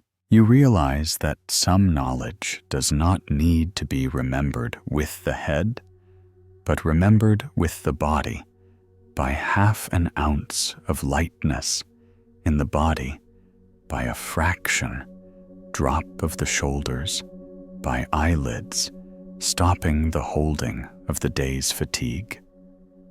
The librarian smiles and leads you to a corner of the house with a low window. On the windowsill are glass jars with coarse fabric lids. Inside each jar is a very small rolled piece of paper. She says that these are the catalogs of things already let go. Anyone who finds themselves lighter can write a line here for the next person. You open a jar, pull out the paper. One line reads, "I thought I had to win to be at peace." Turns out just letting go at the right time is enough. You smile and return the paper. You open another jar. I handed over the key to a door that was never mine. Jar 3. I let others believe what they wished about me, and I no longer need to explain. These little lines are like fine sand in the fingers, not held, but leaving warmth. You ask whether tonight you may leave something too. She nods and hands you a tiny slip of paper and a pen. She says, "There's no need to write something beautiful. Just write something real." After a moment, your pen touches the paper, and you write one very short line. "I permit myself not to know what will come, and still choose to sleep well." You roll the paper, put it in the jar, screw on the lid. Hear a quiet click, like a gentle lock inside your chest. On the other side of the library is a reading room with no desks or chairs, just mats woven of old straw. On each mat sits a low pillow. Readers lie down like at home, peaceful enough that some fall asleep on the first page, some on the last, some before they even open the book. The librarian says there is no late fee here because there are no due dates, and no one has to return the book by a deadline. For the deadline of a breath is when it chooses to return to someone new. You choose a mat just beneath a slowly turning ceiling fan, like a large flower opening its petals. You hug the book to your chest and do not need to open it. Its fragrance has already nestled in your clothing. You allow yourself to borrow the rhythm of the whole house, the house breathing through windows, through the turning fan, through the still pages of someone next to you, through the rise and fall of shadow between two columns. The darkness here is not dense. It is like ink diluted in water, soft enough that a person lying down does not fear it. You whisper a thank you to the strangers who left their breath in the pages so you could borrow the way back. You whisper a thank you to yourself for having found this library, instead of curling tight inside the whirlpool of another list. You whisper a thank you to the night for being long enough that the heart could soften. Then you close your eyes and feel each inhale become a line appearing, and each exhale make that line fade like salt in water. No need to remember, no need to hold. Just trust that all important knowledge knows how to return when you call with silence. Deep inside, you hear the wing of a night bird brush the roof. Far off, someone closes a door gently. Right next to you, someone places a book down because they have reached enough. And those sounds interweave into a thin cloth draped over you. You descend into sleep like a letter falling out of the line, like a speck of dust drifting out of a shaft of light, like one breath joining many others. The library remains open. The sky remains open. Your heart also opens. And in that openness, all control falls away like dry fish scales. What remains is the raw skin of a tomorrow morning, not rushed. Chapter 22. The mirror shop that sells no mirrors. The small street that leads to the riverside still sleeps. The rooftops lean into one another with their overlapping tiles. You walk along the stone-paved sidewalk until you reach a shop with a wooden sign, hand-carved and faded like damp memory. The mirror shop that sells no mirrors. Inside, no upright mirrors stand, no ornate wooden frames, no cold silver reflections, only flat wooden trays holding clear water, a few white glazed bowls, a handful of absorbent cloths. The shopkeeper is a thin old man whose eyes shine like two glass drops under the sun. He invites you to sit. He does not ask what you want to buy, because no one who comes here buys anything. They only gaze, but not at their face. They look at what they want to keep at all costs and watch how it reflects when placed before them instead of hanging inside their head. He places a tray of water before you, its surface flat as a windless night, and says, "Think of what you want to keep at any cost and write its name on the water's surface." You laugh and say the water cannot hold letters. He nods and says, "Exactly." So you will see the letters dissolve the same way the things leave you. You bend forward, softly, breathe onto the surface. Name a fear or a habit, a face or a judgment. The letters appear for a moment, then disappear. Only rings remain on the water, like bells with no one to strike them. The old man says, "You have just seen the nature of control. It only appears when you try to keep. When you truly breathe, it dissolves."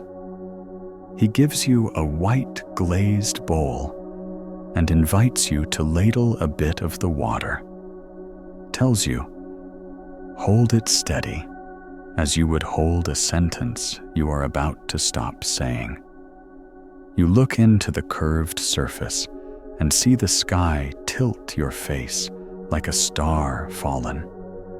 You even see the window behind you, become a long prism of light. He says that the mirrors in this shop are always in motion because you are still breathing. If you hold your breath, the image stands still. But what is the price of an image that stands still? It is not living.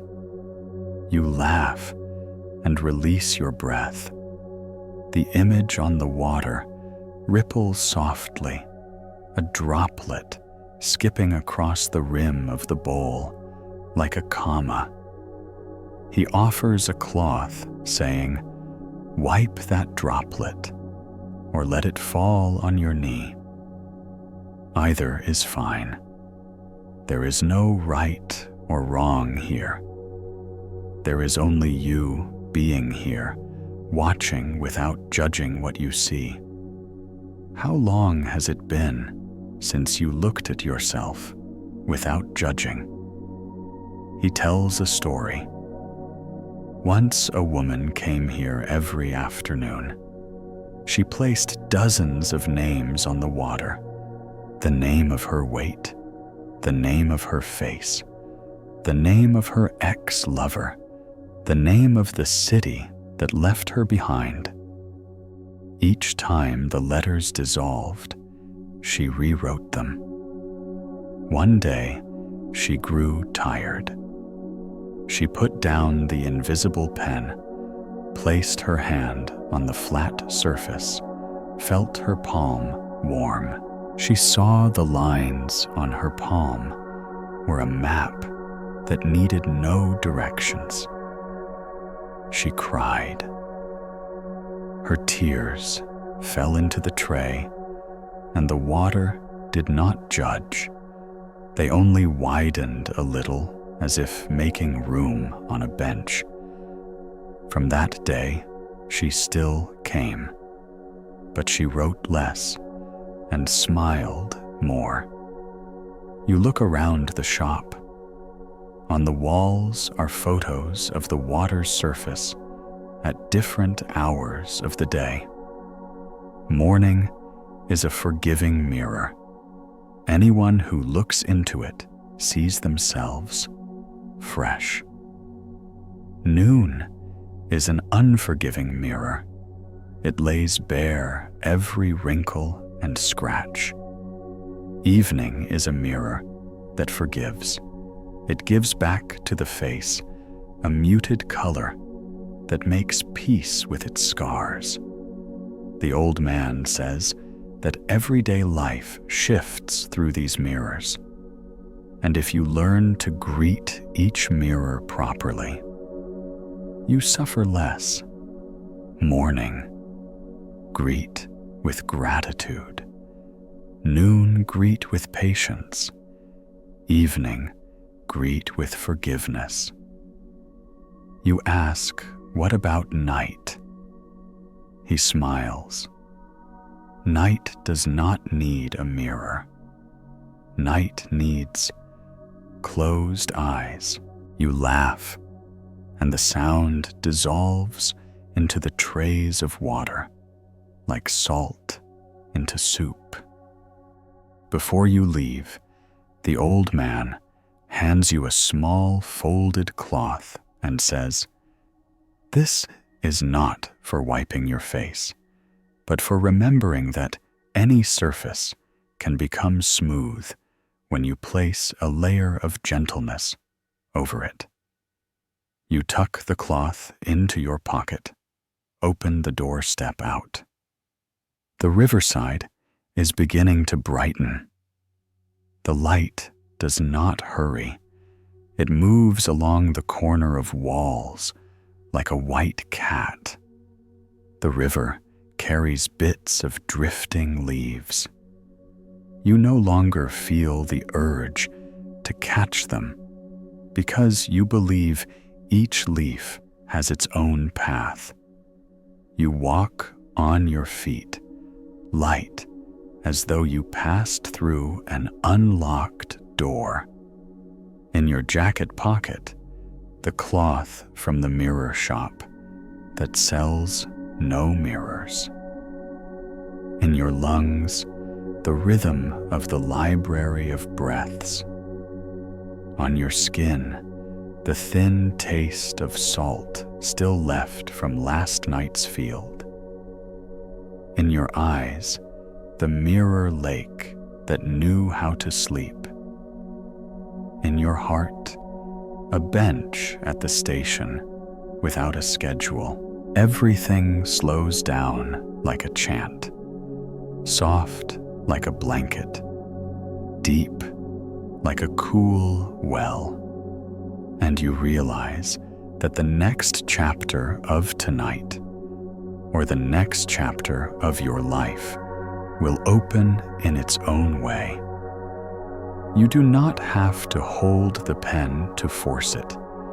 You only need to place your open hand on the page. Listen to your heartbeat. Whisper one last thing before you turn into the alley that leads home. I do not control everything.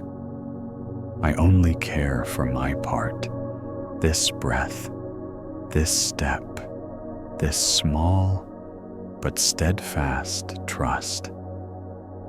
That is enough for deep sleep and enough for tomorrow morning without rush. Chapter 23. The inn with no locked door.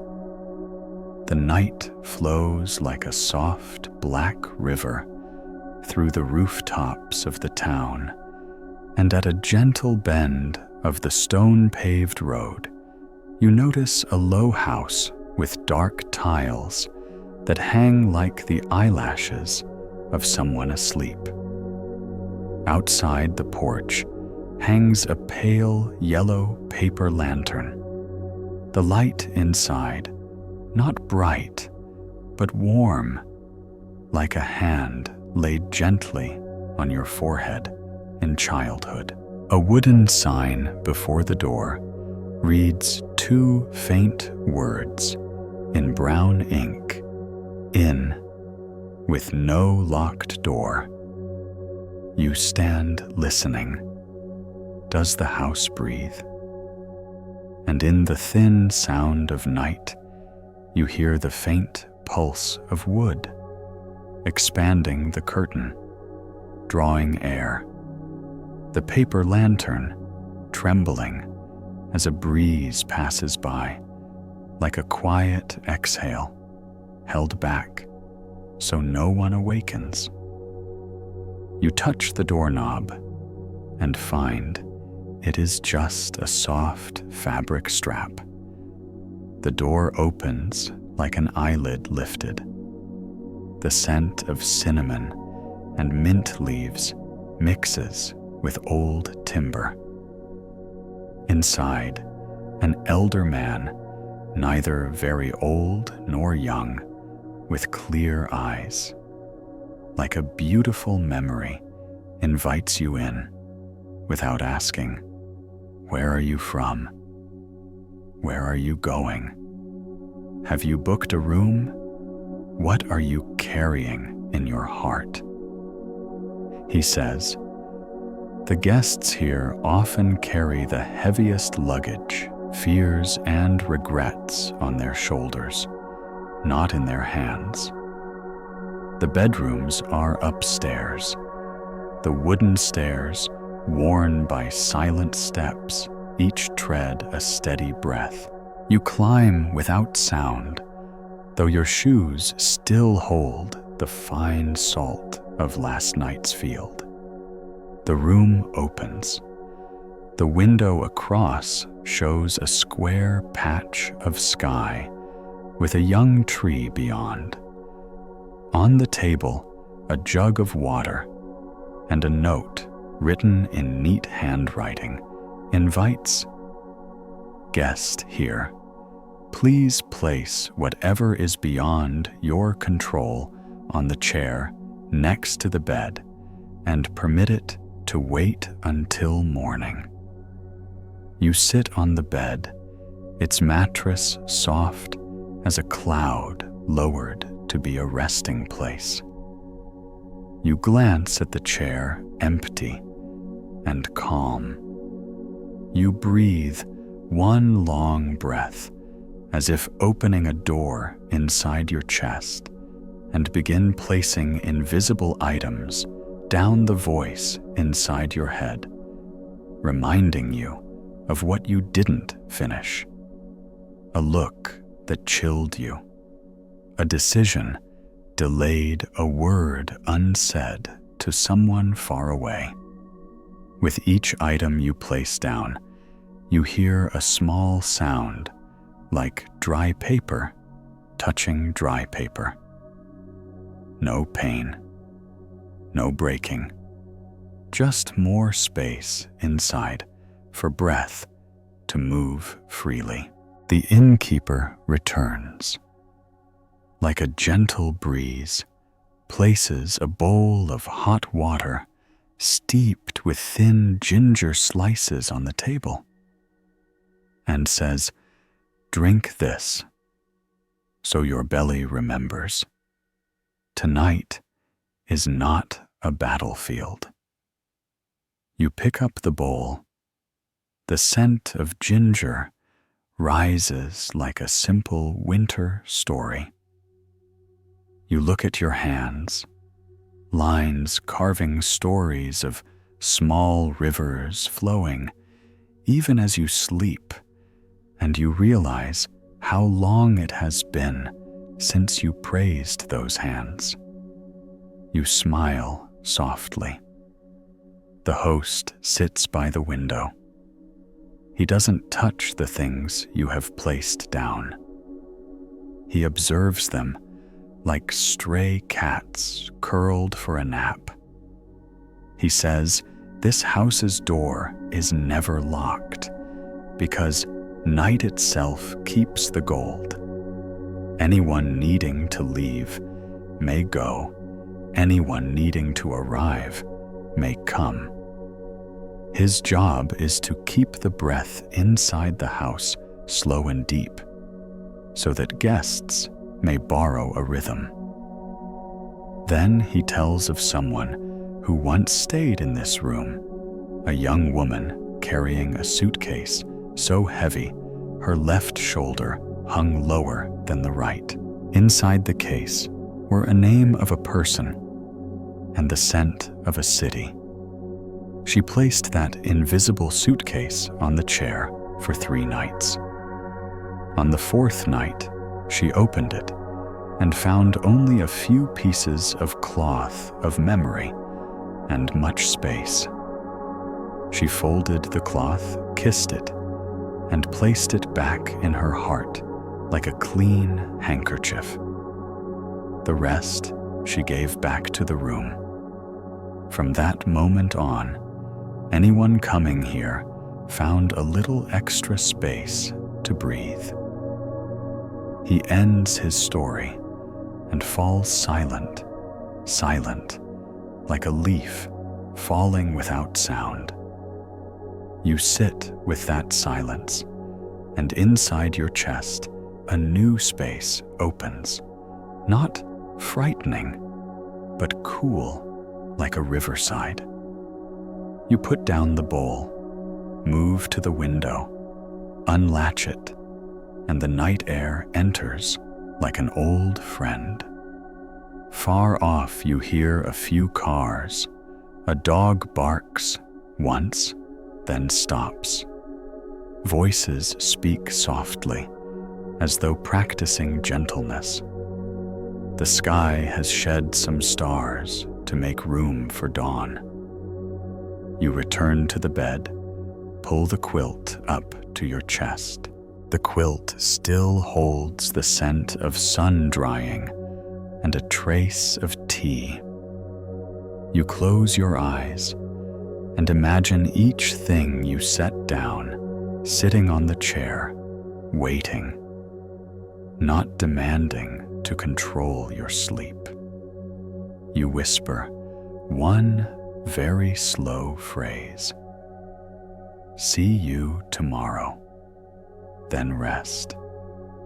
And you fall into a calm depth, like a stone dropped to the bottom of a lake, and the water's surface returns smooth without needing your hand. In a dream, you walk the inn's corridor. It stretches like a narrow wooden road. On the walls are black and white photos of past guests. No one looks at the camera. Everyone looks out the window.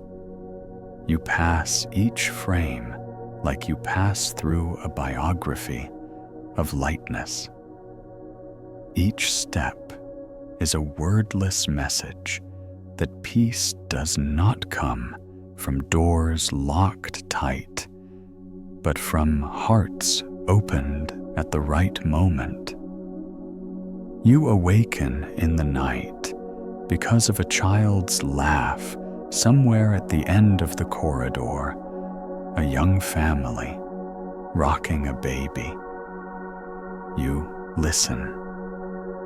Their giggle dissolves in the darkness like a drop of honey. You thank that small laugh for proving that night may speak without frightening anyone. You sleep again, this time deeper, because the chair beside your bed has already held all the things that needed to wait. They no longer rise to your bed demanding words. When the morning, soft like a milk cloth sliding through the curtain, comes, you wake to find a small envelope on the table. The host's handwriting says, "Before you depart, remember this. Take what is needed and leave the rest. What is needed is your breath. What is extra are the knots of yesterday." You smile, fold the letter, place it in your pocket. You walk downstairs, each stair still a breath. In the kitchen, the host is boiling water. It sounds like rain on the porch of memory. He pours you a cup of tea. He doesn't say goodbye, just nods as though greeting someone who has found a way. You step out onto the porch. The paper lantern still flickers softly. The street is waking, but not noisy. You glance back at the unlocked door is a promise that when you need this place, it will still be open, like your own heart, if you allow it to stay open.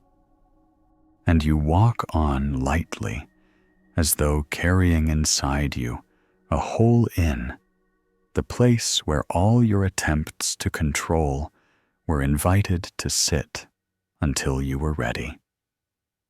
Neither early nor late, just in the right time, just like a cup of tea set gently on the table without disturbing the hush. Chapter 24. The boat with no oarsman. The path to the river pier runs through a row of tall poplars. Their leaves brush each other and whisper thinly like threads. The water's edge opens like a large palm cradling the sky.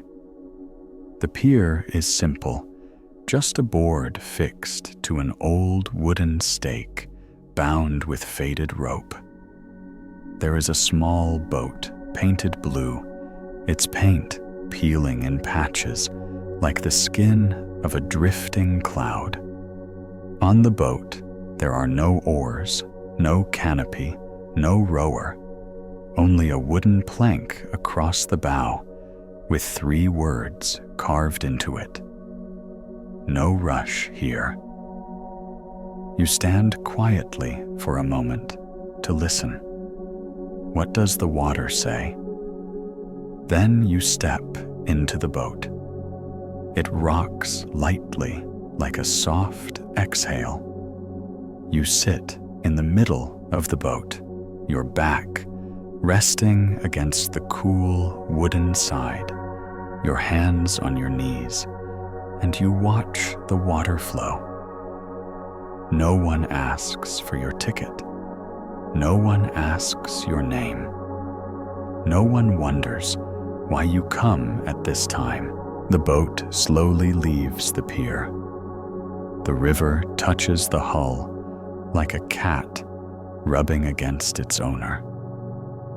You feel a gentle force pulling the boat forward, not of your making, not of someone else's, but simply a force of heading somewhere. The banks on the left retreat. The banks on the right retreat. In between is a path unpaved, with no ferry station, no toll booth, no red lights. The sky suddenly feels wider because you stop grabbing for any edge. Your shoulders drop. Your back matches the wood.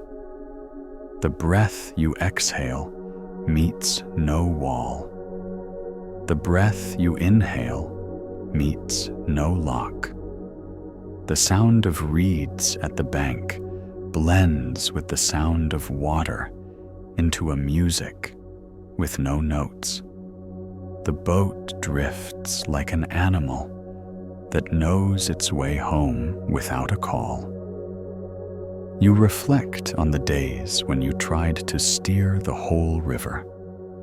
You attempted to paddle upstream with oars fashioned from panic. You strained forward like an arrow, hoping for shore sooner. In the end, you merely exhausted yourself. Then you remember the time you set the oar down and let the water do what water does.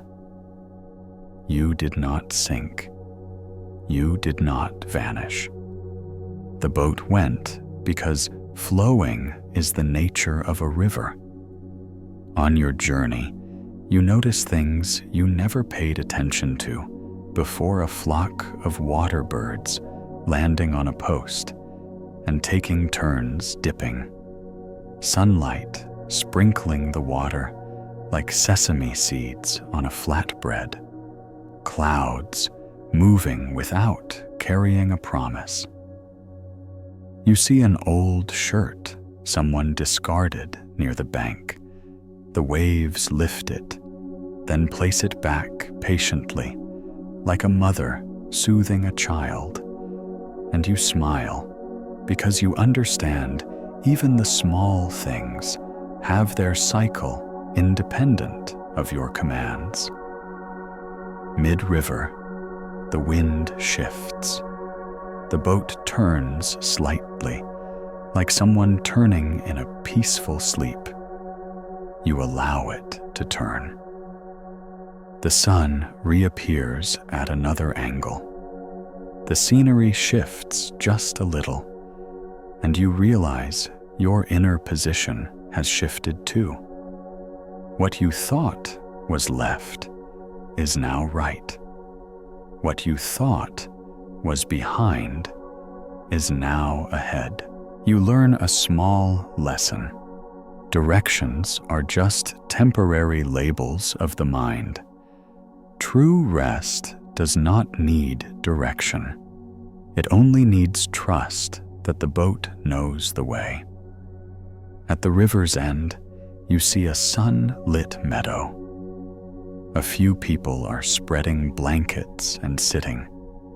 They wave at you as though greeting an old friend who's just returned from a brief journey.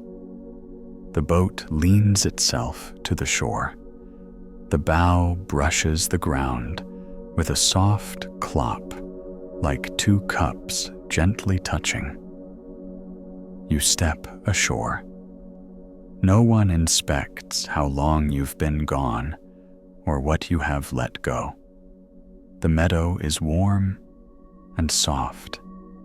You sit and listen to your heart after the trip, its beat gentle like a tailor's foot on an old sewing machine pedal.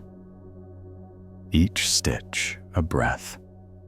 The cloth is the new day.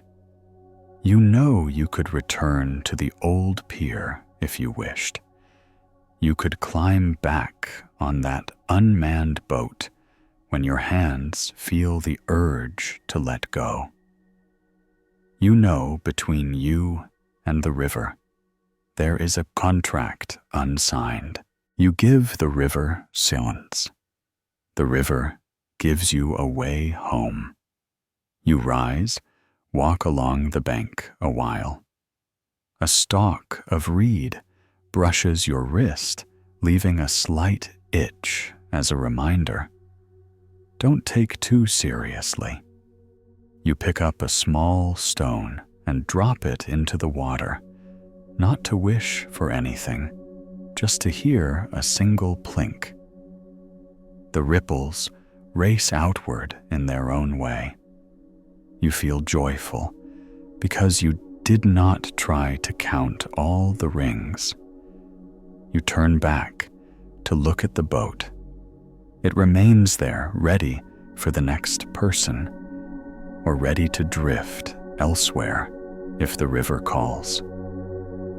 You fold your hands at your chest in a greeting to the boat that knows meditation. Then you walk toward the city, waking up your body light, as someone who has just shaken off rain from a coat. Each step is a bridge between the riverbank and the bank of your heart. You know tonight, when you lie down, if a thought tries to pull you away, you will simply invite yourself into that unmanned boat. Sit quietly in the center and let the water do its part. You will do your part. Breathe. Trust, close your eyes and let sleep do its part. If you like, from here, we will move into a much longer chapter to close the night's ribbon with a wide-framed picture of peace, where all the images just past link like beads on a luminous string.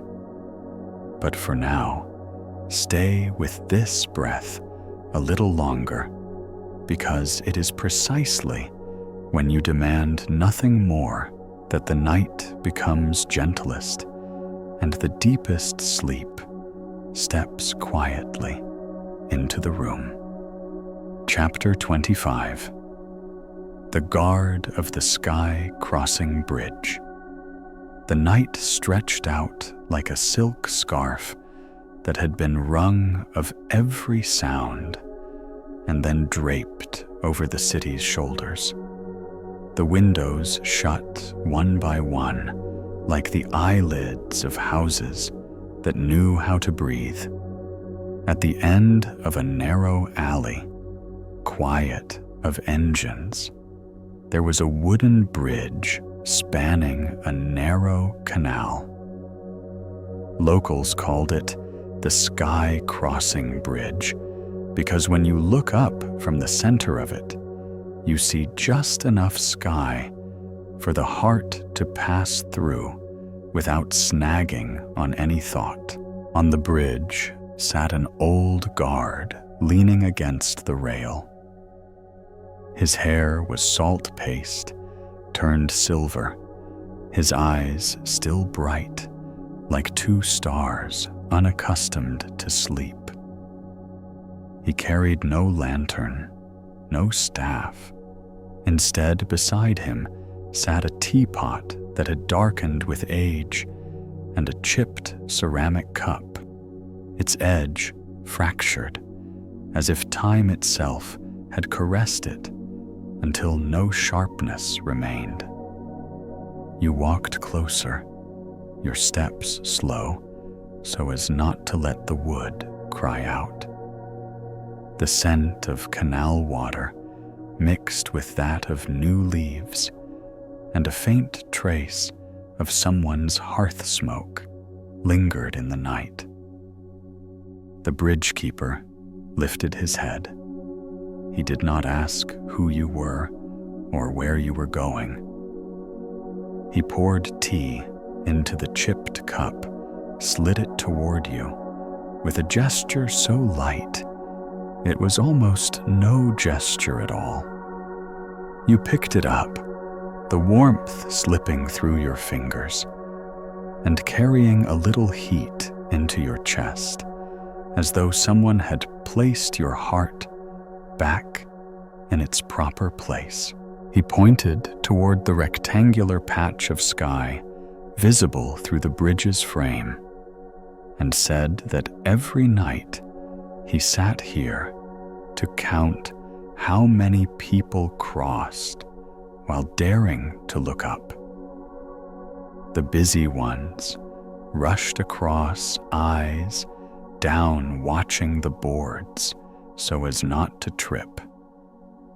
Those burdened with worry looked into the canal's face, trying to find something floating away instead of them.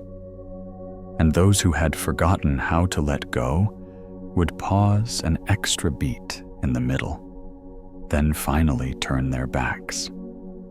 He finished and fell silent. His silence did not burden the night. Rather, it gave the night an extra rung for the moonlight to climb slowly down. You leaned your back against the opposite rail and gazed down at the water. The canal was not wide yet. It knew how to keep secrets, the surface a dark black like a silk dyed in ink. Occasionally, a gentle ripple would appear, raised by a night fish pushing upward. The ripple opened and closed like a mouth whispering a quiet greeting. A little further was the bridge's shadow, reflected 2 rows of wooden piles painted in deep brown. Between them, a narrow path of moonlight slid through. You saw that path trembled like a silver thread, and you understood that sometimes peace is just the ability to walk along a thread without stretching yourself to stay upright. The old guard poured himself more tea, lifting the cup to brow level like an invocation. He told you that he had sat here for many years and witnessed countless farewells and many returns. Some came just to breathe. Some came to cry. Some brought a name and left it behind. Some brought a handful of ashes and scattered them into the water as though returning wind to the wind, water to the water. A child came with parents, ran a little ahead across the bridge, then turned back and embraced the mother's leg. An elderly couple held hands. The husband walked slowly, so his pace would match his wife's. A young man stood until midnight, waiting for a text that never came. When he grew tired, he rested his head on his arms and slept to the insects' hum. In the morning, he woke and for some reason smiled, as though the patch of sky in the bridge's frame had quietly returned to him some piece of courage that he had lost somewhere. He ended his story, set down the cup. The small chip on the rim caught a sliver of moonlight. like a broken musical note. You felt your heart soften like water when the wind has passed. The guard told you there was one rule on this bridge. Anyone may cross, no permission required. But if you carry something you are determined to control at all costs, then you should pause in the middle of the bridge for 1 minute. Look up at the patch of sky just enough.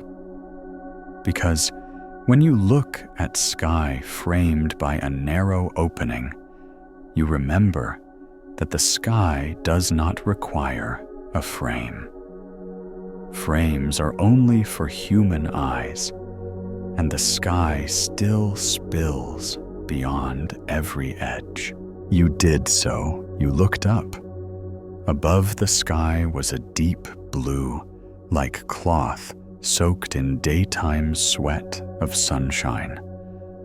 A few stars hid behind slender clouds. The flight path of a night plane drew a white trail and vanished quickly. You heard your own voice deep in your chest, like someone's footsteps on wooden timbers, steady, unhurried. And suddenly, a thought that had once been as heavy as a boulder, lying there all that time, became small, like a pebble you used to trip over until you removed your shoes, and it fell away. You silently named that thing in your heart, not to call it back, but to say goodbye once. And when the word formed, it dissolved like a breath written on the water's surface. The guard nodded as if he had listened, though he had asked nothing. He gently pushed the pot closer, as though inviting you to pour once more for the heart of your hands. You asked him why he chose to sit here for years. He said that once he was a boat pusher, guiding passengers across the river each night, facing the water and the urgent sounds of people. During seasonal floods, the boat would rock. Some nights, the swirling wind made the oar feel as heavy as pulling the entire river. He was tired and frustrated. He wanted the water to be calm when he needed it. He wanted the wind to change direction on his command. The more he tried, the more the water rebelled, the heavier the burden became. One time, the boat crashed into a piling. He collapsed, abandoned the oar, and watched the water panic into flowing, just as it had since before humans existed. Then he laughed, a laughter old as his father's voice. From that day, he did not wish to command the water anymore. He asked to come guard the bridge instead. His job was to sit and watch people pass, and to make sure the bridge did not forget the sound of footsteps. He did not hold on to anyone. He did not keep anything for anybody. He only kept the rhythm like a drummer keeping time for a chorus. What they sang was up to them. And he said, "Some say such work is lonely." He said it is not lonely because every evening he sees a small miracle. The miracle of someone who has been gripping tight, suddenly letting go without fear. The miracle of someone breathing fast, then slowing without hurry. The miracle of someone looking down and then looking up and seeing enough sky for the heart to pass through. On the far bank, you heard the church clock tick softly, as though someone was counting a memory. You stood upright, your shoulders no longer pulled backwards like you always habitually do, your hands no longer seeking an inner jacket pocket to hide an awkwardness. You exhaled deeply, no counting, no naming. You simply breathed like a tree, breathes like a river, breathes like a city breathes after a day. The old guard pushed toward you, a small bell strung with thorn-twisted cord. He said that if tomorrow you again feel your heart tightening, hang this bell where you usually clench the most. Each time the wind passes, it will remind you that there are some sounds that only ring when you allow the space between two breaths. You took the bell. It was so light, you barely felt it, but inside, it held one word: silence. Beside that word was the word knowing. They were not written, but you heard them when your fingers touched the thin edge of metal. The faint vibration ran through your hand, up your wrist, up your arm, and into your chest, where your heart answered with a slight tilt, like a boat correcting its course. You bade him farewell with a bow and stepped onto the other half of the bridge. Each plank beneath your feet was a short journal line written in wood. Each crack an aging letter. Each dark, polished streak made by worn footsteps was a comma.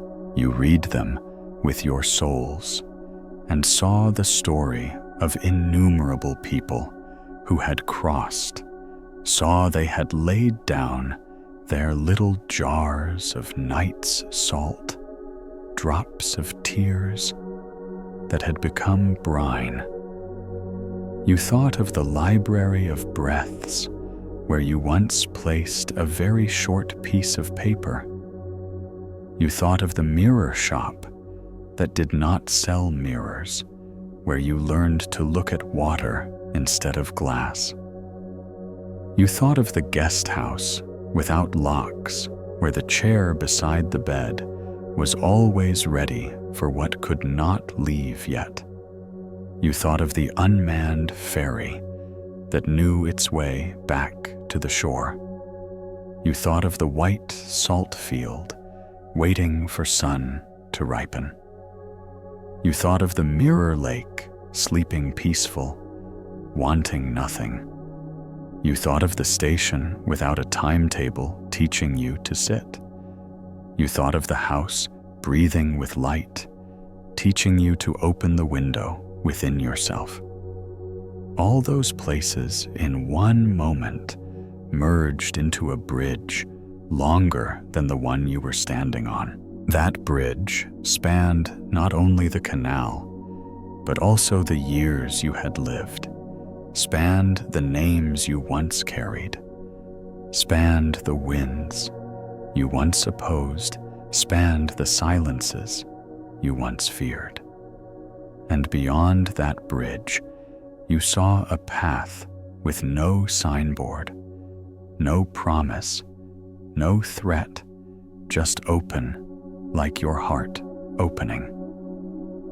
You stepped off the bridge. You turned and looked back.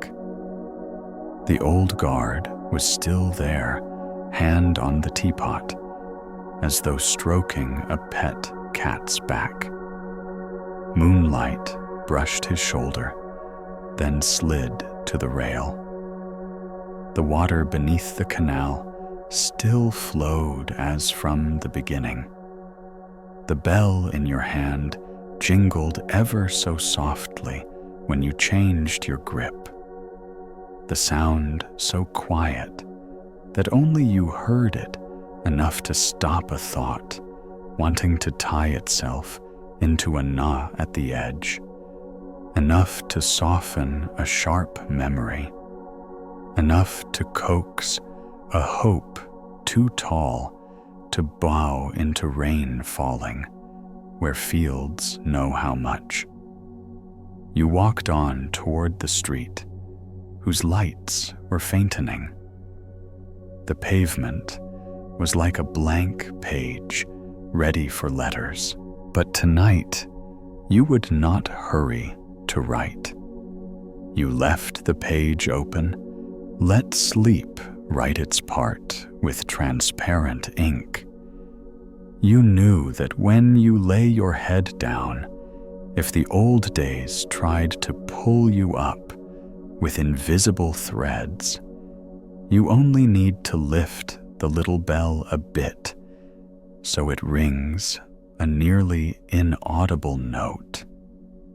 That note will call back the sky-crossing bridge and the old guard and the patch of sky just enough, and your heart will cross, carrying not the steel of control, but the soft silk of a small trust, small enough to pass through every narrow frame, strong enough to last through the night, warm enough that when morning comes, you open your eyes, like opening a window, look outside, and smile at a day that does not ask you to guard anything, only to breathe.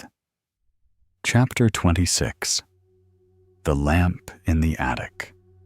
The night set up a slender ladder from the roof to the sky, and at the highest point, beneath the old tiles, there was an attic narrow as a wooden box, guarding secrets. The attic door was low, so that to enter, you had to bend, as if to bow to something sacred. You pushed the creaking door. The scent of dry wood and old sunshine bedding down from past seasons drifted out like a gentle smoke. In the corner stood a glass-bodied oil lamp, its wick short, but still enough to light a small flame. You sat down on the wooden floor, your knees touching a rusty iron chest whose scratched surface looked like a map of journeys nobody told. You lifted the lid of the chest inside. There was no gold or silver, only old envelopes without addresses, a few notebooks erased by the sweat of hands that had carried them through rainy seasons, a few expired train tickets from many years, a knitted scarf with a worn edge, and a black and white photo of a rain-wet porch roof. You took up the photograph. A raindrop remained on the paper like a silent question mark. No one stood in the frame except the shadow of the roof itself. You suddenly understood that sometimes people take photos to record things without people to prove the presence of what does not demand to be seen, like the smell of this wood, like the sound of dust rolling, like the silky night wrapping the attic. you lit the oil lamp. The flame sprang up small and then settled into the shape of an inverted drop. The soft yellow light climbed the wall, traced the curves of the beams, touched the chest's edge, laid across the open book. Everything was given one more level of warmth. You sat within that circle of light, as if in a giant palm. Outside, the wind followed the roof tiles and whispered continuously, as though the whole city talked through closed lips. You opened any notebook. The paper was brittle. The handwriting slanted to the right like a hurried step, yet the content moved slowly, as though the writer had learned to set down one day at a time. The first page read a very short sentence. Today the sun ripened. I hung the blue scarf to dry. The next page had an even shorter sentence. I forgave someone I once thought I never would. The next page held only a period.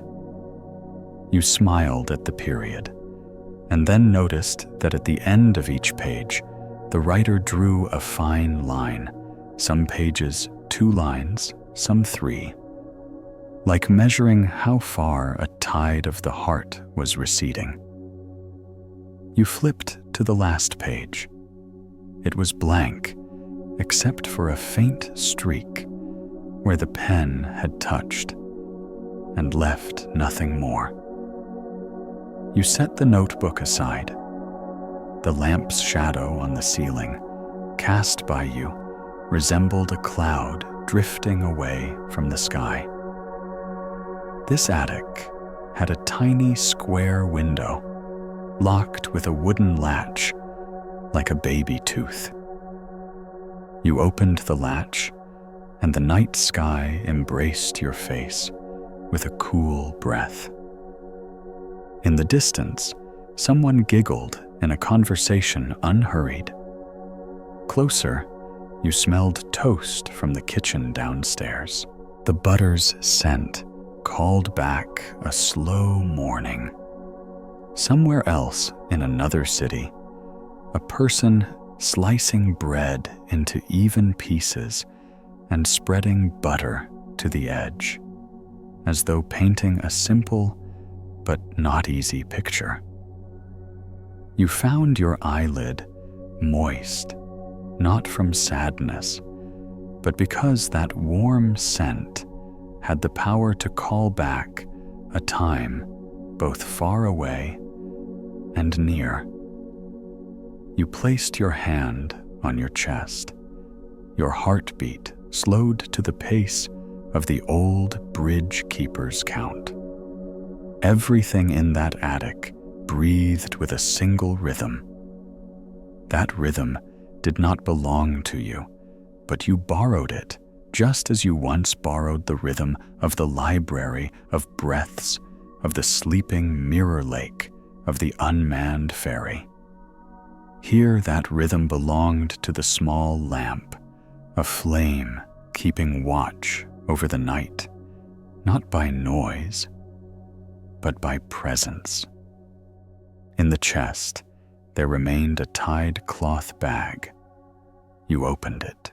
Inside were a set of miscellaneous keys, without labels. Each key, like a suspended question, which door would it open?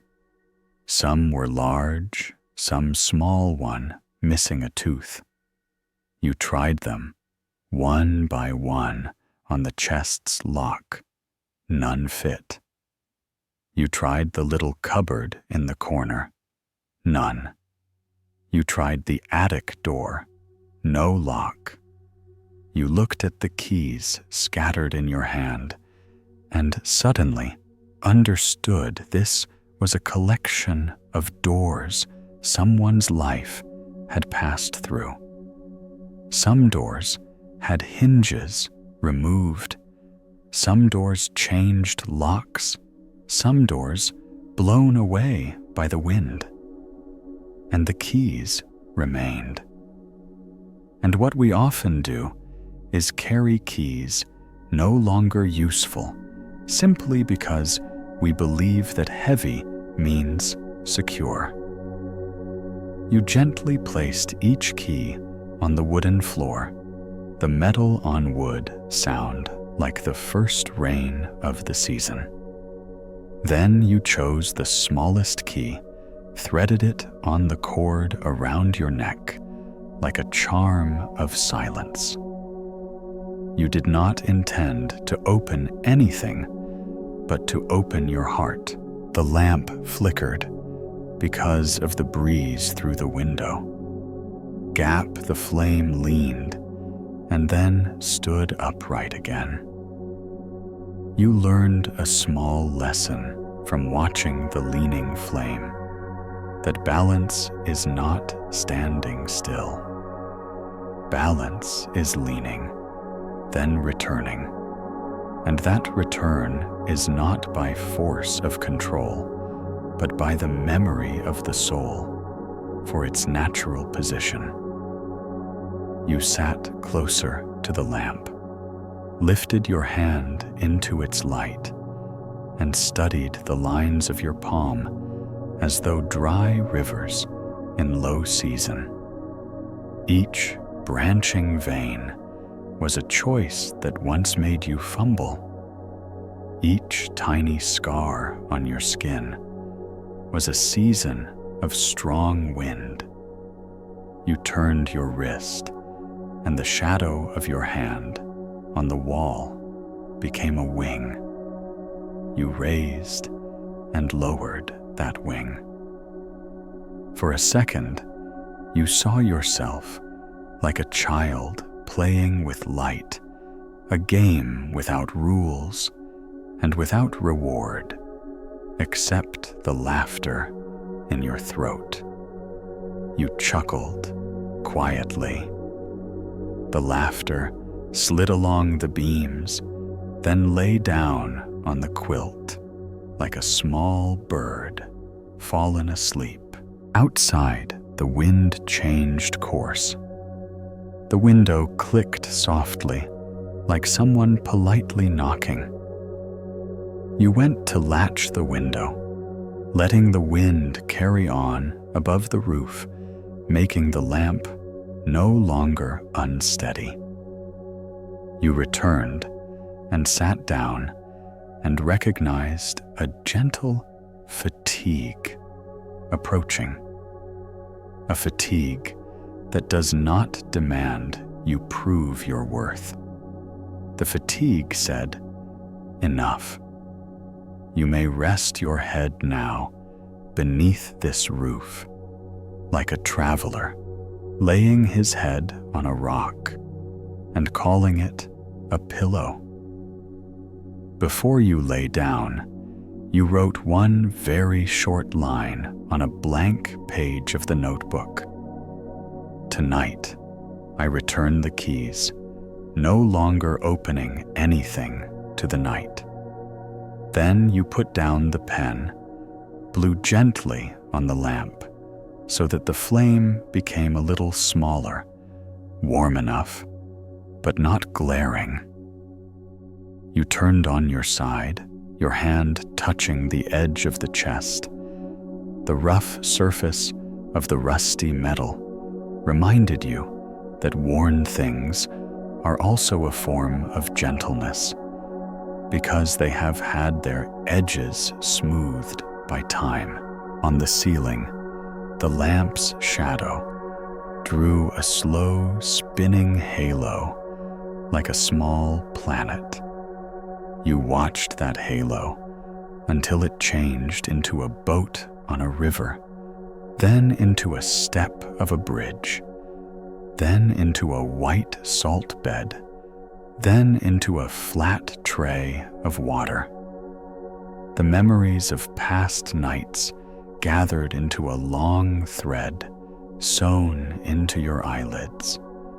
Each stitch was a breath. You felt your heart fit like a button, closing the old day and opening to sleep. If a thought tried to creep up like a night-hunting cat, you laid it beside the lamp and said, "Wait until tomorrow." The lamp is a good guard. It does not scold. It only radiates a circle of warmth that lets everything cool down. You listened to your own steady breathing, like someone barefoot walking a corridor in a hostel with no locked doors, like the oar set down in the unmanned ferry, like the bell of the bridge, guard softly ringing in your palm. All joined into a field of silence with very fine music. There you did not need to decide, to control, to fix. You only needed to be present until even presence is no longer a job. The lamp stayed in the form of the inverted drop, a star lost into the house, and decided to sleep on the wick. You whispered a word of thanks to the attic for giving you a place to lay the night down and to set aside tomorrow. And then you sank slowly, deeply, without sound, like a final key falling off your neck and turning into a leaf. The leaf turned itself over, embraced the earth.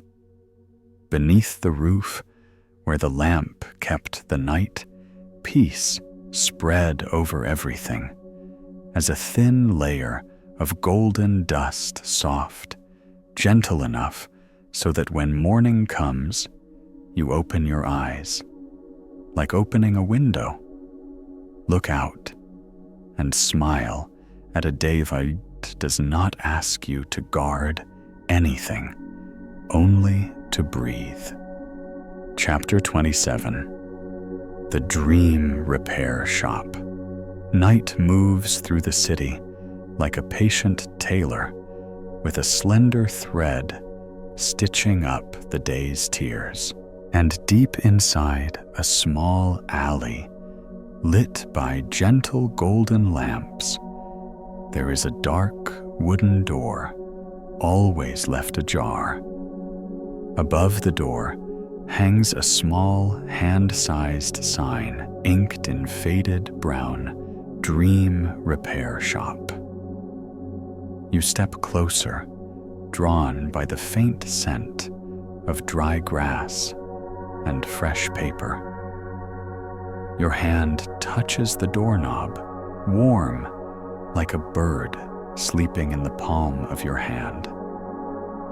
The door opens silently, and the room appears like a luminous cocoon. The walls are lined with narrow wooden frames, not paintings, but thin sheets of fabric, drawn tight, with fragments of light collected from different evenings. Each sheet holds a hue of calm, one honey gold, one silvery blue, one rain gray of early summer. In the center of the room sits a long table draped in milk-colored linen. On it stand glass jars of varying height. Each jar holds something very small. In one, a few grains of sand. In another, a single bird feather. In another, a silver hair. In another, a dried flower petal.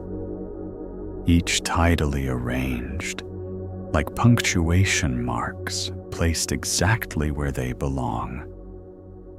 The proprietor, a woman with her hair tied low, sits at the head of the table. Her eyes are calm, like the surface of a lake without ripples. She smiles at you. She does not ask your name, does not ask where you come from, only nods gently, as though she recognizes someone who has traveled a long way through noise and has just remembered they might rest. She hands you a thin card made of thick paper on which a single question is printed. Where in your dream tonight was the tear? You stand still for a moment, letting the question pass through you like a breeze.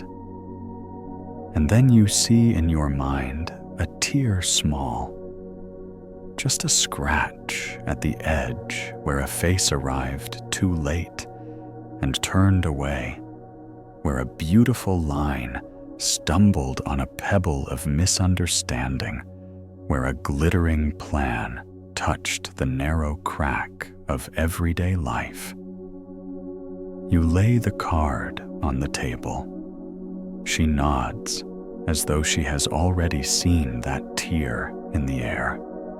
She turns her hand, her fingers slender but strong, those of a skilled craftsperson, and from a small wooden box, she removes a very peculiar thread. The thread has no color. When held in the light, it glints like a stream of water. She explains that this is thread woven from breaths that have been returned. Whenever someone breathes out slowly after a long day, a slender strand of ease is born. She gathers them from the corners of the city, dries them under sun, just enough. Not too harsh, so the thread becomes brittle, not too faint, so it forgets human scent. And then she winds them into a soft spool, like a cloud. She asks if you would like to try the stitching yourself.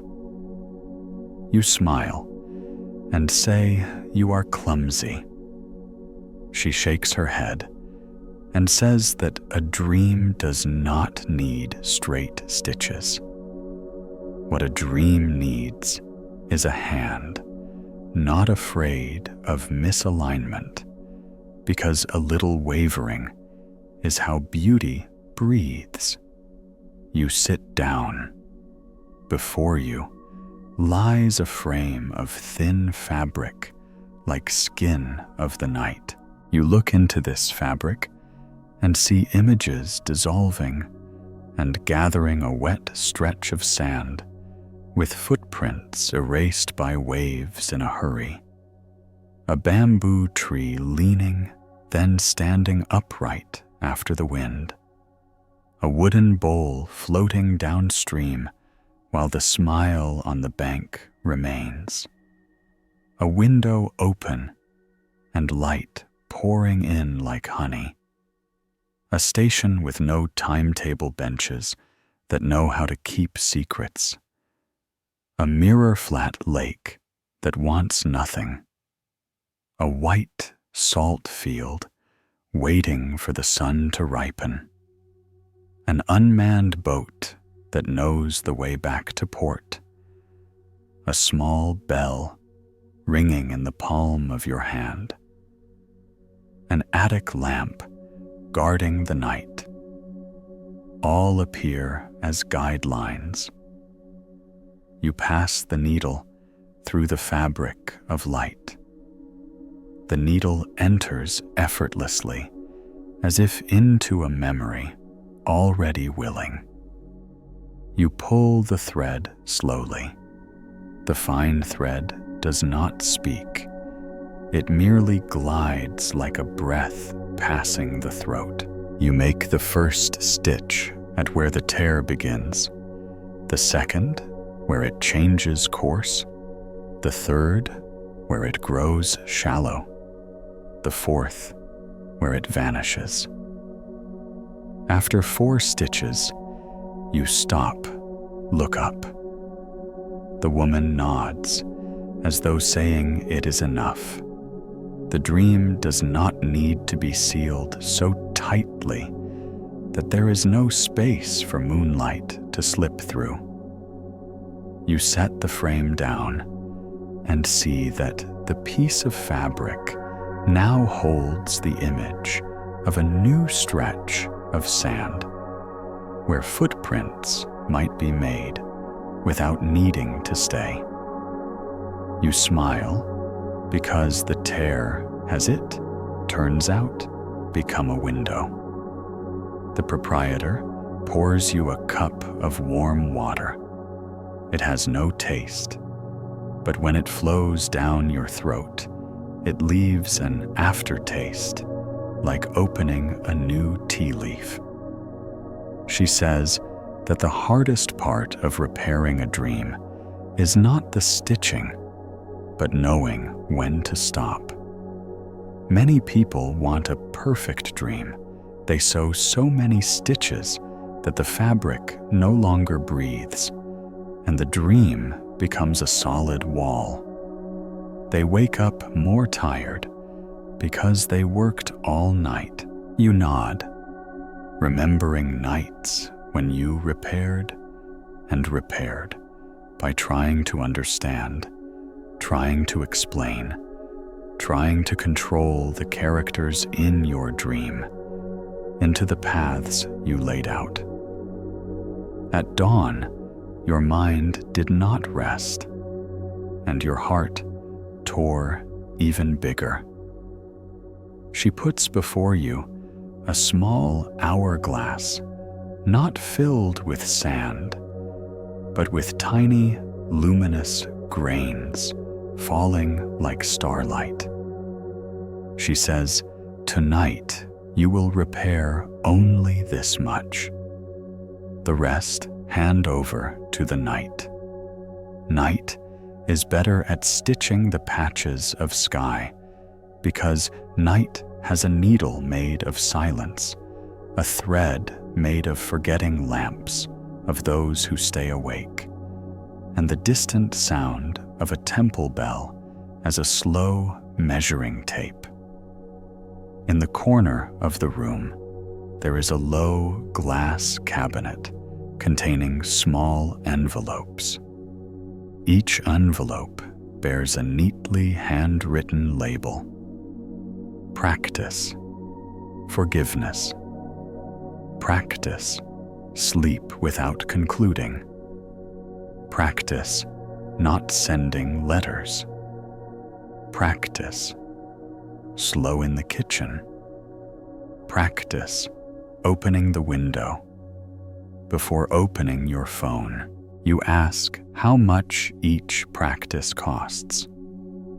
She laughs and says she does not sell them, only exchanges.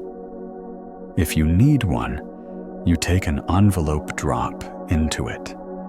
Something you have just let go, replace it, and take home a small instruction sheet as large as 3 fingers. You open the cabinet, pick up the envelope labeled "Practice Sleep" without concluding. Inside is a piece of paper with 2 lines that read, "Let the story stop at the period for tonight, and if it still wants to continue in the morning, it will add the words by itself." You fold the sheet, tuck it into your pocket, and feel in your chest a room freshly swept. The shop has a small balcony overlooking the neighbors' rooftops. She brings you out there. Night hangs on the wooden beams like soft silk. The dry, gentle wind, she says, that everyone who comes here carries a different breathing rhythm, and when they leave a fragment of that rhythm in the air. That is why the balcony always holds a melody you cannot hear with your ears, only sense through your chest bones. You lean on the railing, place your hand on your chest, listen, and indeed, there is a delicate flow, like water moving through the trunk of a tree, like the sound of the hourglass grains falling on each other, like the sound of a flower opening its petals slowly. You understand that the night is doing its part, and you only need not interfere with guesses, not force it with conditions, not compel the night to bloom into an immediate answer. She asks if you have brought any dream you would like to exchange. You pause and tell her of a recurring dream you are running in a long corridor lined with doors. Each door opens into an empty room. Inside each room is a lone chair and a stopped clock. The clock hands move but show no hour. You run on sweat falling to the floor like scattered punctuation marks each time you wake.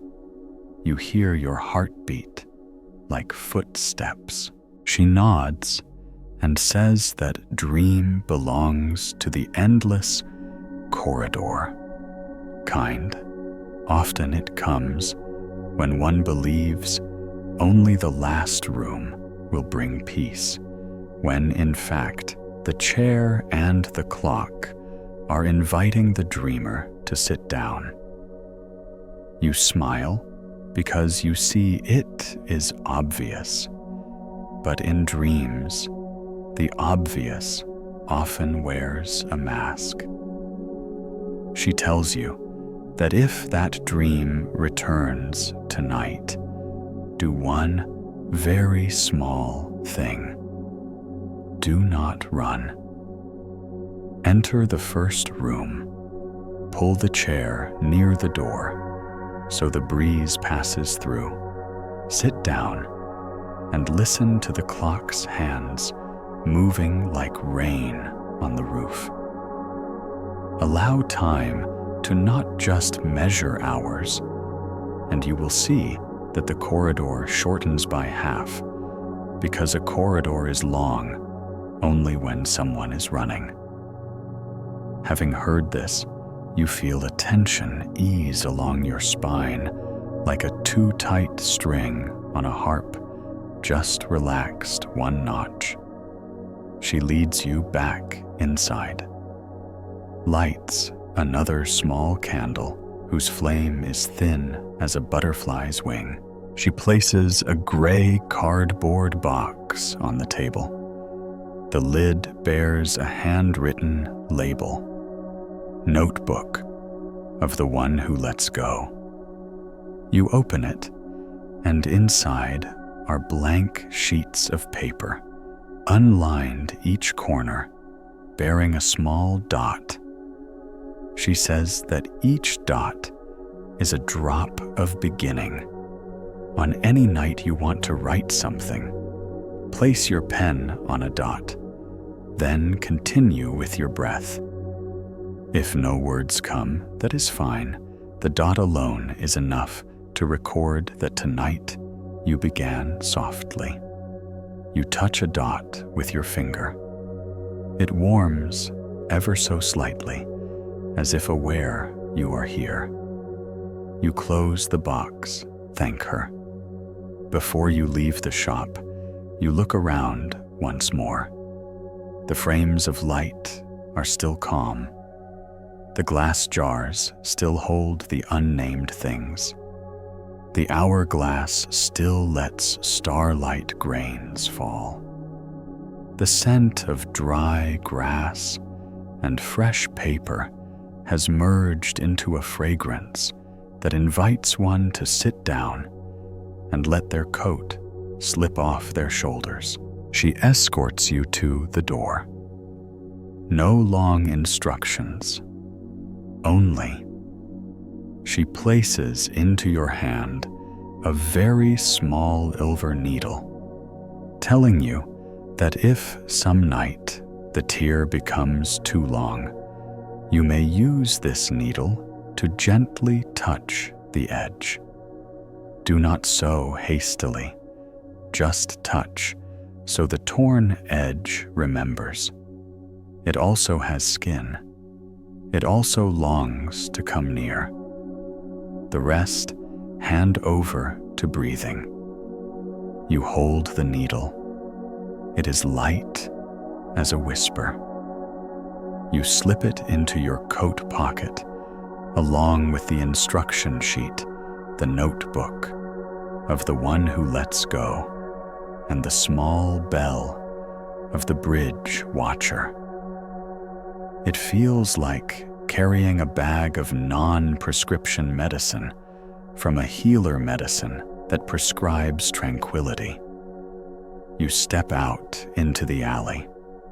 The night ahead opens like a soft road.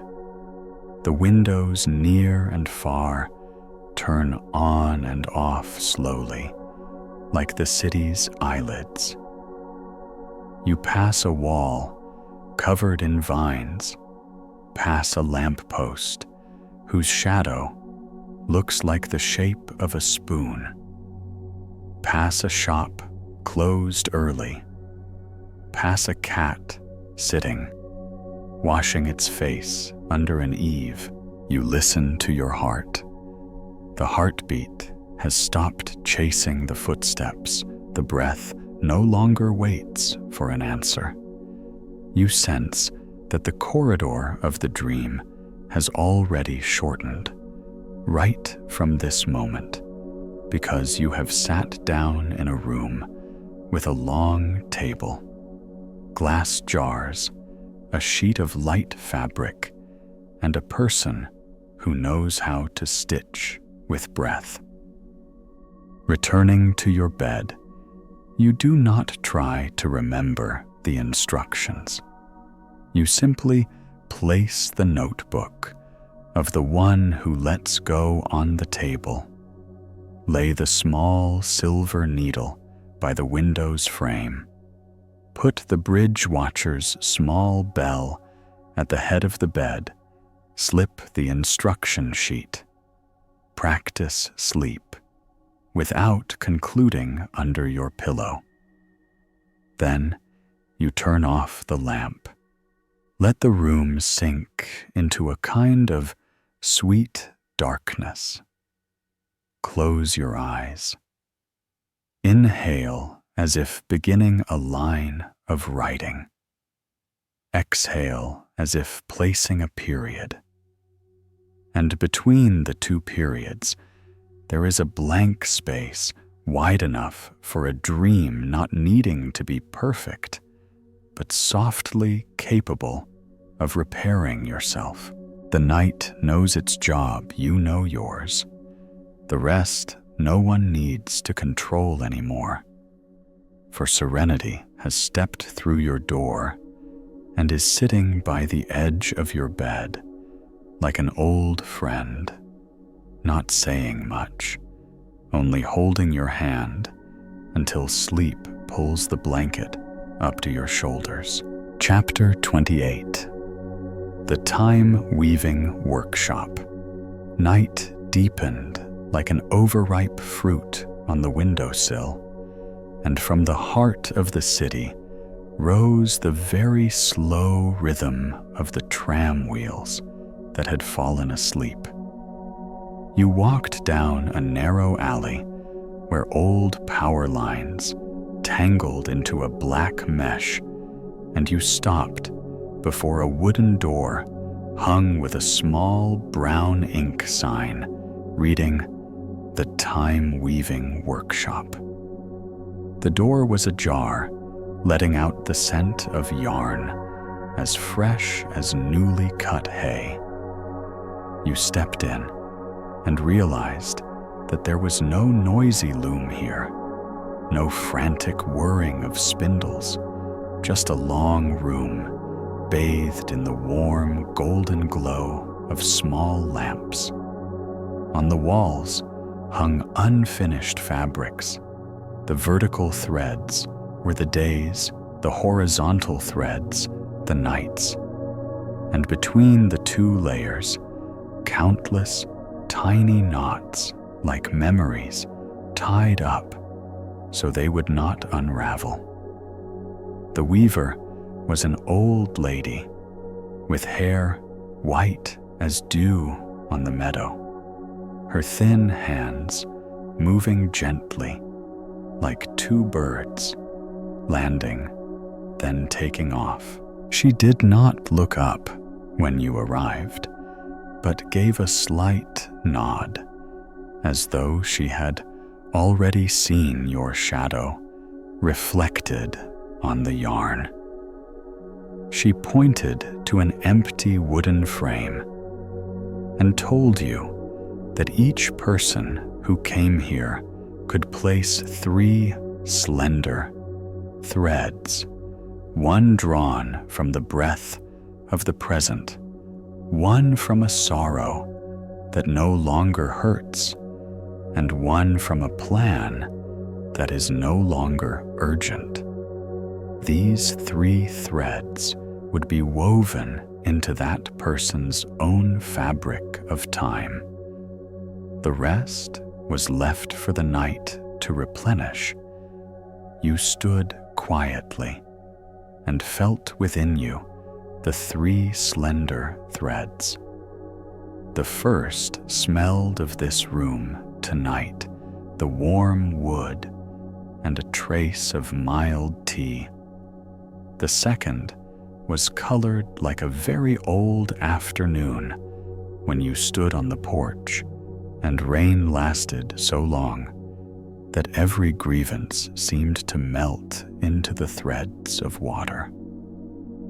The third was as light as the small leaf you once tucked into a notebook and forgot. You placed the 3 threads on the frame, and the old lady lifted her hand as if raising the wrist of a child learning to walk, and said that this was enough. Time does not need too many ingredients. It needs the truth of the materials. Then she began to weave. Every pass of her hand made a whisper escape from the threads, sounding like the folding of a dry cloth, like the clock's hand making a silent round, like the bridge keeper pushing the porcelain kettle closer to warm her hands. You watched the threads slowly merge and understood that all this time you had thought time was an ungraspable flow. But here in this workshop, time could be placed on the wooden board and passed back and forth until it formed a fabric. The old lady said that some people came demanding to weave very quickly because they feared missing their turn. The faster they wove, the more the fabric shifted. Some came demanding to weave very thickly because they feared the cold. The thicker the cloth, the harder for breath to move through it. Some came and just sat watching one night and wove no threads at all. The next morning, they came and said the fabric inside them had flattened by itself. She placed her hand on your fabric where your 3 threads had just settled and said that the intersection of the present, the sorrow undone, and the plan allowed to slow is a patch of light, even if you roll the fabric and store it in the drawer of memory. That patch of light will still shine when you open the drawer. That is how time returns gratitude to those who know how to let go. In a corner of the workshop, there stood a large hourglass, not sand inside, but fragments of thread falling. Each grain was a breath someone had loosened during a day.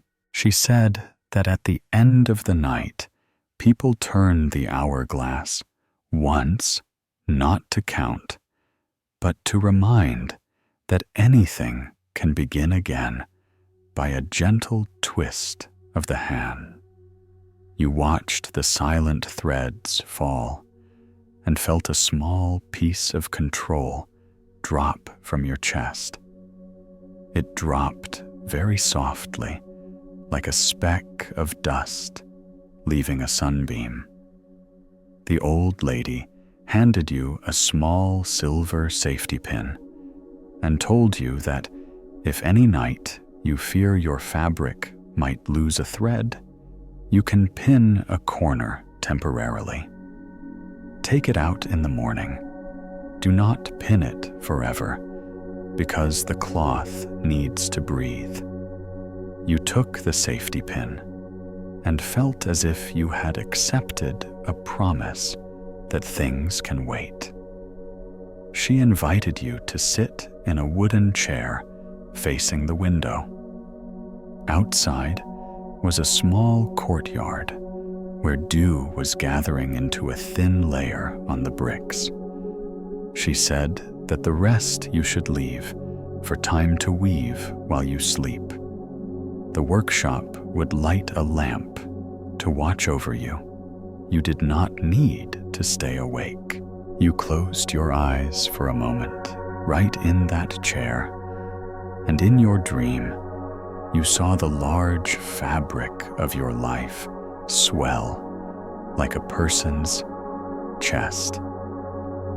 Each swell a day of gratitude, each subside a night of laying things down. You awoke when the breeze brushed your shoulder. The old lady had slipped a thin shawl across your legs like dew. You stood, bowed your thanks, tucked the safety pin into your pocket, like a musical note, walked out of the workshop, feeling your shoulders lifted out of an invisible coat. As you passed the wooden sign, you heard yourself whisper that you did not need to weave everything tonight. Just weaving the 3 threads was enough to awake gently tomorrow. Chapter 29. The Post Office for Unspoken Things. The street before you led into a small square where a red brick building stood still like a closed journal. The thick wooden door opened sparingly, and above it hung a faded bronze bell. People call this place the Post Office for Unspoken Things because no stamps are sold here and no letters are delivered in the usual way. People come to write what cannot be spoken and send it on the wind. A long wooden counter ran along the wall with small drawers under it. In each drawer was paper of a different scent: citrus, fragrant for apologies; dry pine for goodbyes; tea, scented for thank you; notes, and plain unscented white for things that have no name yet. You picked a sheet of the white paper, took a black ink pen, its tip touching the smooth paper like the skin of a pear.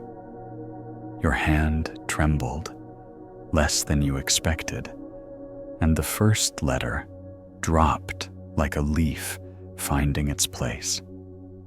You did not write the recipient's name. In the upper left corner, there was only a small dot.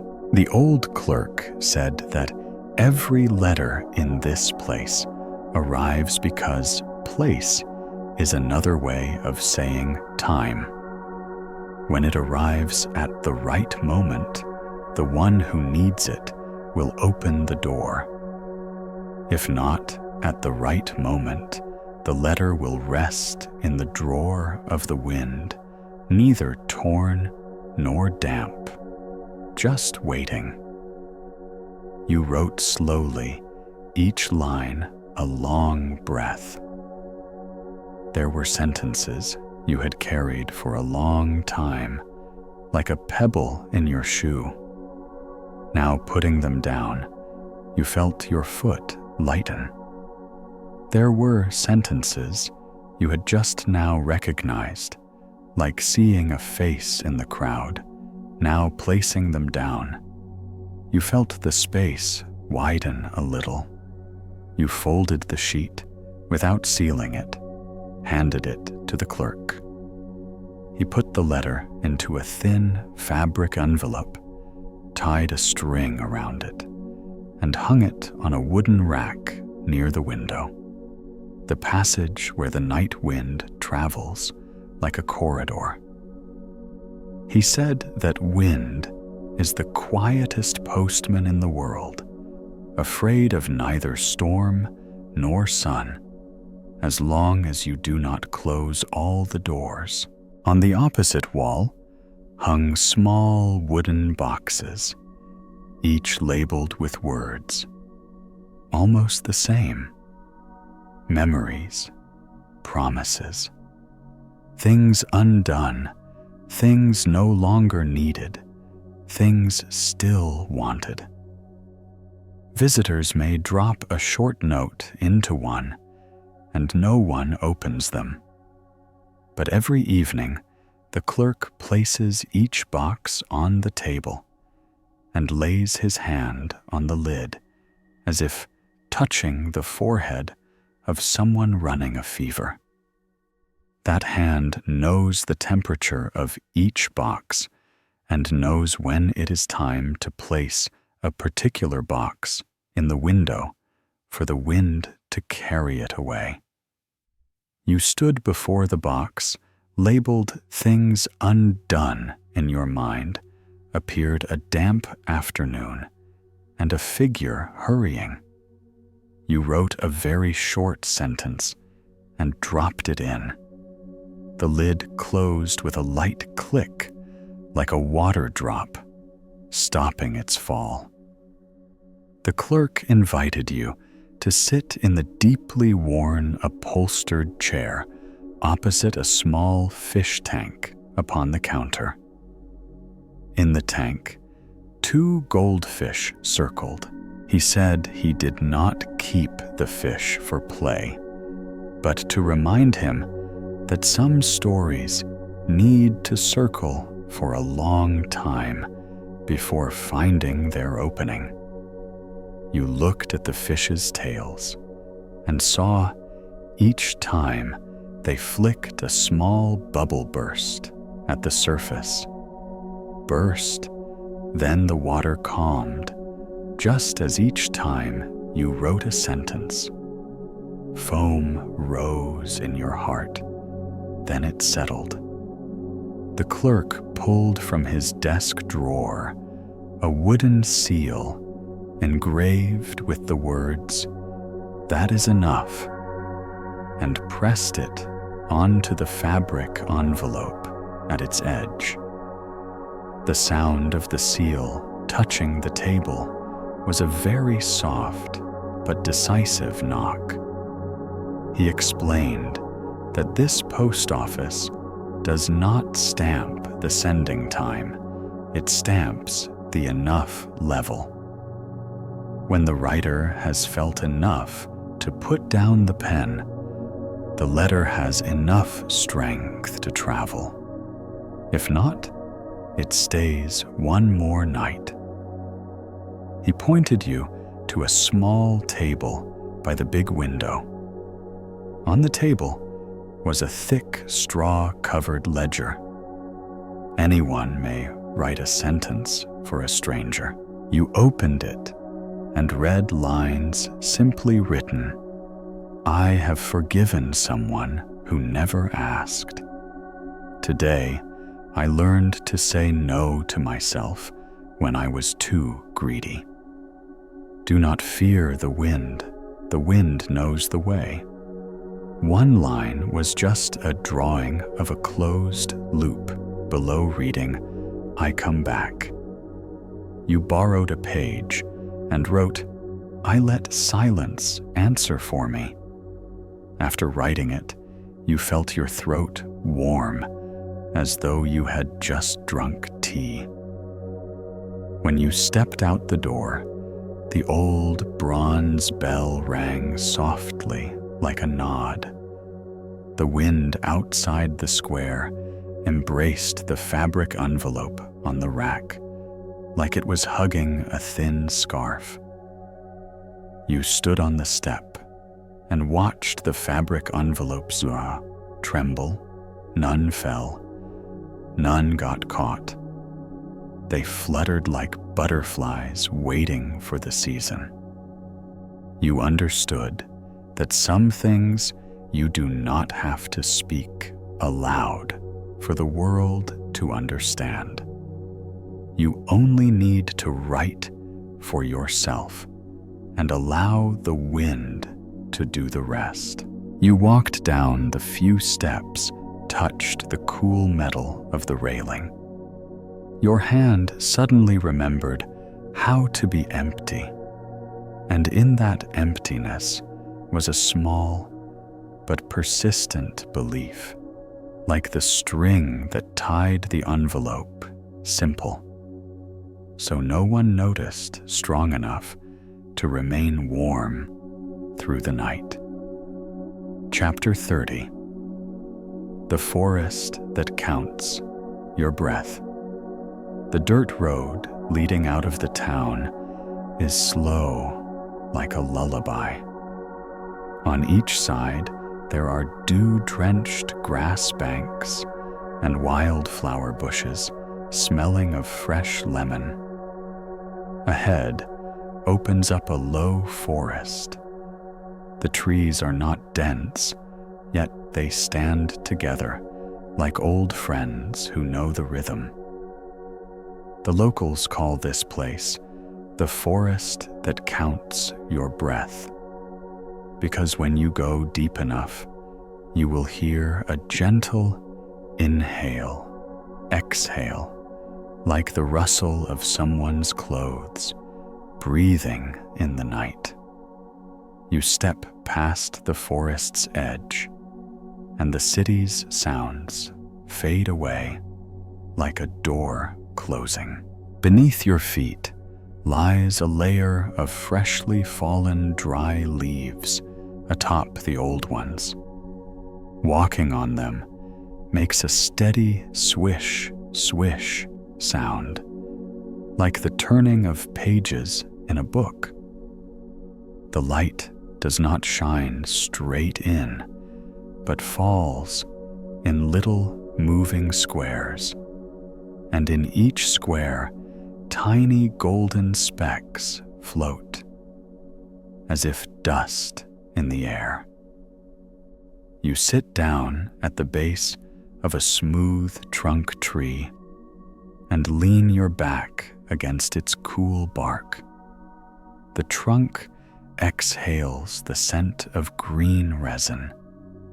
You close your eyes and listen far away. Night birds call one another like small exclamation points placed just so. Nearby insects brushing their wings make a circle of strings being plucked. Very close, you hear your own heart. This beat you know well, but today you let the forest count instead. You breathe in once, up above a branch of leaves, trembles. You breathe out, Beneath the ground, an ant changes direction. You breathe in again. A bird shifts its perch. You breathe out again. The earth sinks a little under your weight. You realize the forest does not count with numbers. The forest counts by small events. Each breath of yours is a motion out there, and each motion out there is a message saying, "You are here." You recall the nights when you counted to 10, then started over, counted to 100, then got lost each number a post set up in the fields. The forest teaches you a different way to count. No need to remember how many, only to know that with each pulse there is a friend out there. You try giving each pulse a name with what you want to let go. Breathe in and name a hope. Breathe out and hear the grass collapse. Breathe in and name a habit of self-blame. Breathe out and hear a leaf fall very slowly. Breathe in and name a question yet unanswered. Breathe out and hear the roots deep down, like the sound of an hourglass's glass beads meeting. Doing this for a few rounds, your throat expands like a window opening. Your eyes stay closed, yet you still see light moving behind your lids, as if someone were sweeping a soft broom across a floor. You are swept clean of the day's dust. No insult, no judgment, just lifting away what has already done its job. In the forest's middle lies a small circular clearing, like the palm of a hand. In the center sits a flat stone. They say, if you place there one thing you want to keep at all costs, by morning, you will see it become a new sapling, no longer the thing to hold, but something that grows on its own terms.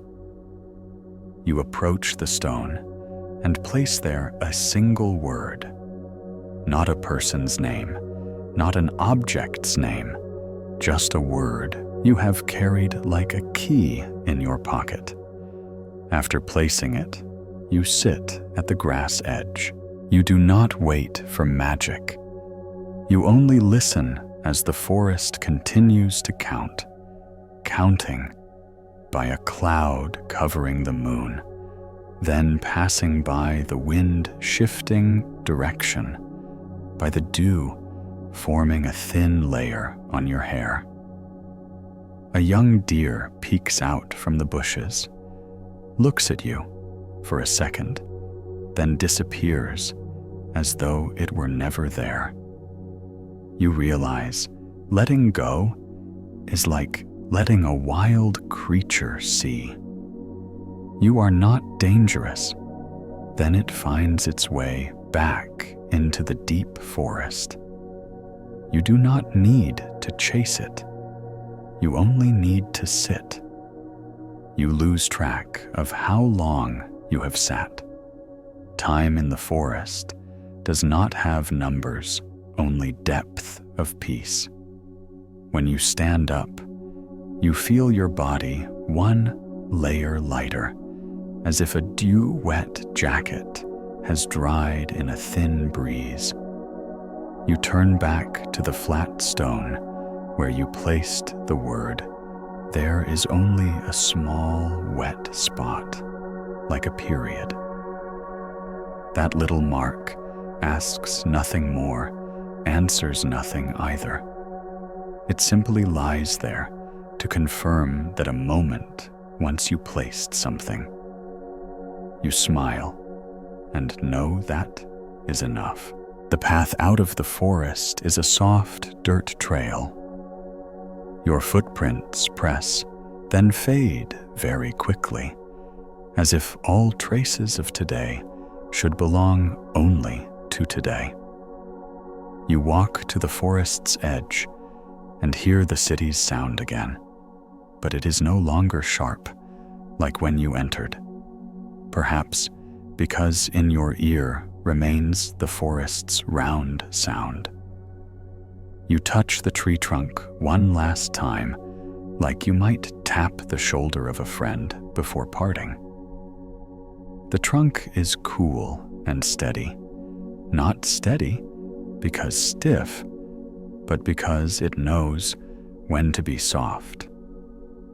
You understand that you can carry the forest home in a small gesture, that is to count your breath, not by numbers, but by gentle events, by the kitchen clock's tick, by water flowing through a pipe, by the whoosh of your blanket when you pull it over.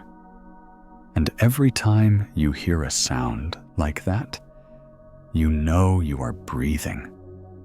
You are here, and you do not need to control the world to find your peace. When night falls, you return to bed and lie down like the stone staying in the grass clearing. Your eyelids close like two leaves meeting.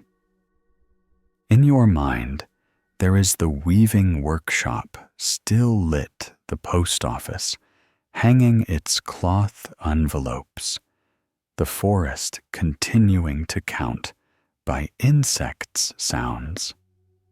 All these places do not ask you to go to them anymore, because part of them has been woven into you, sent into you, grown inside you.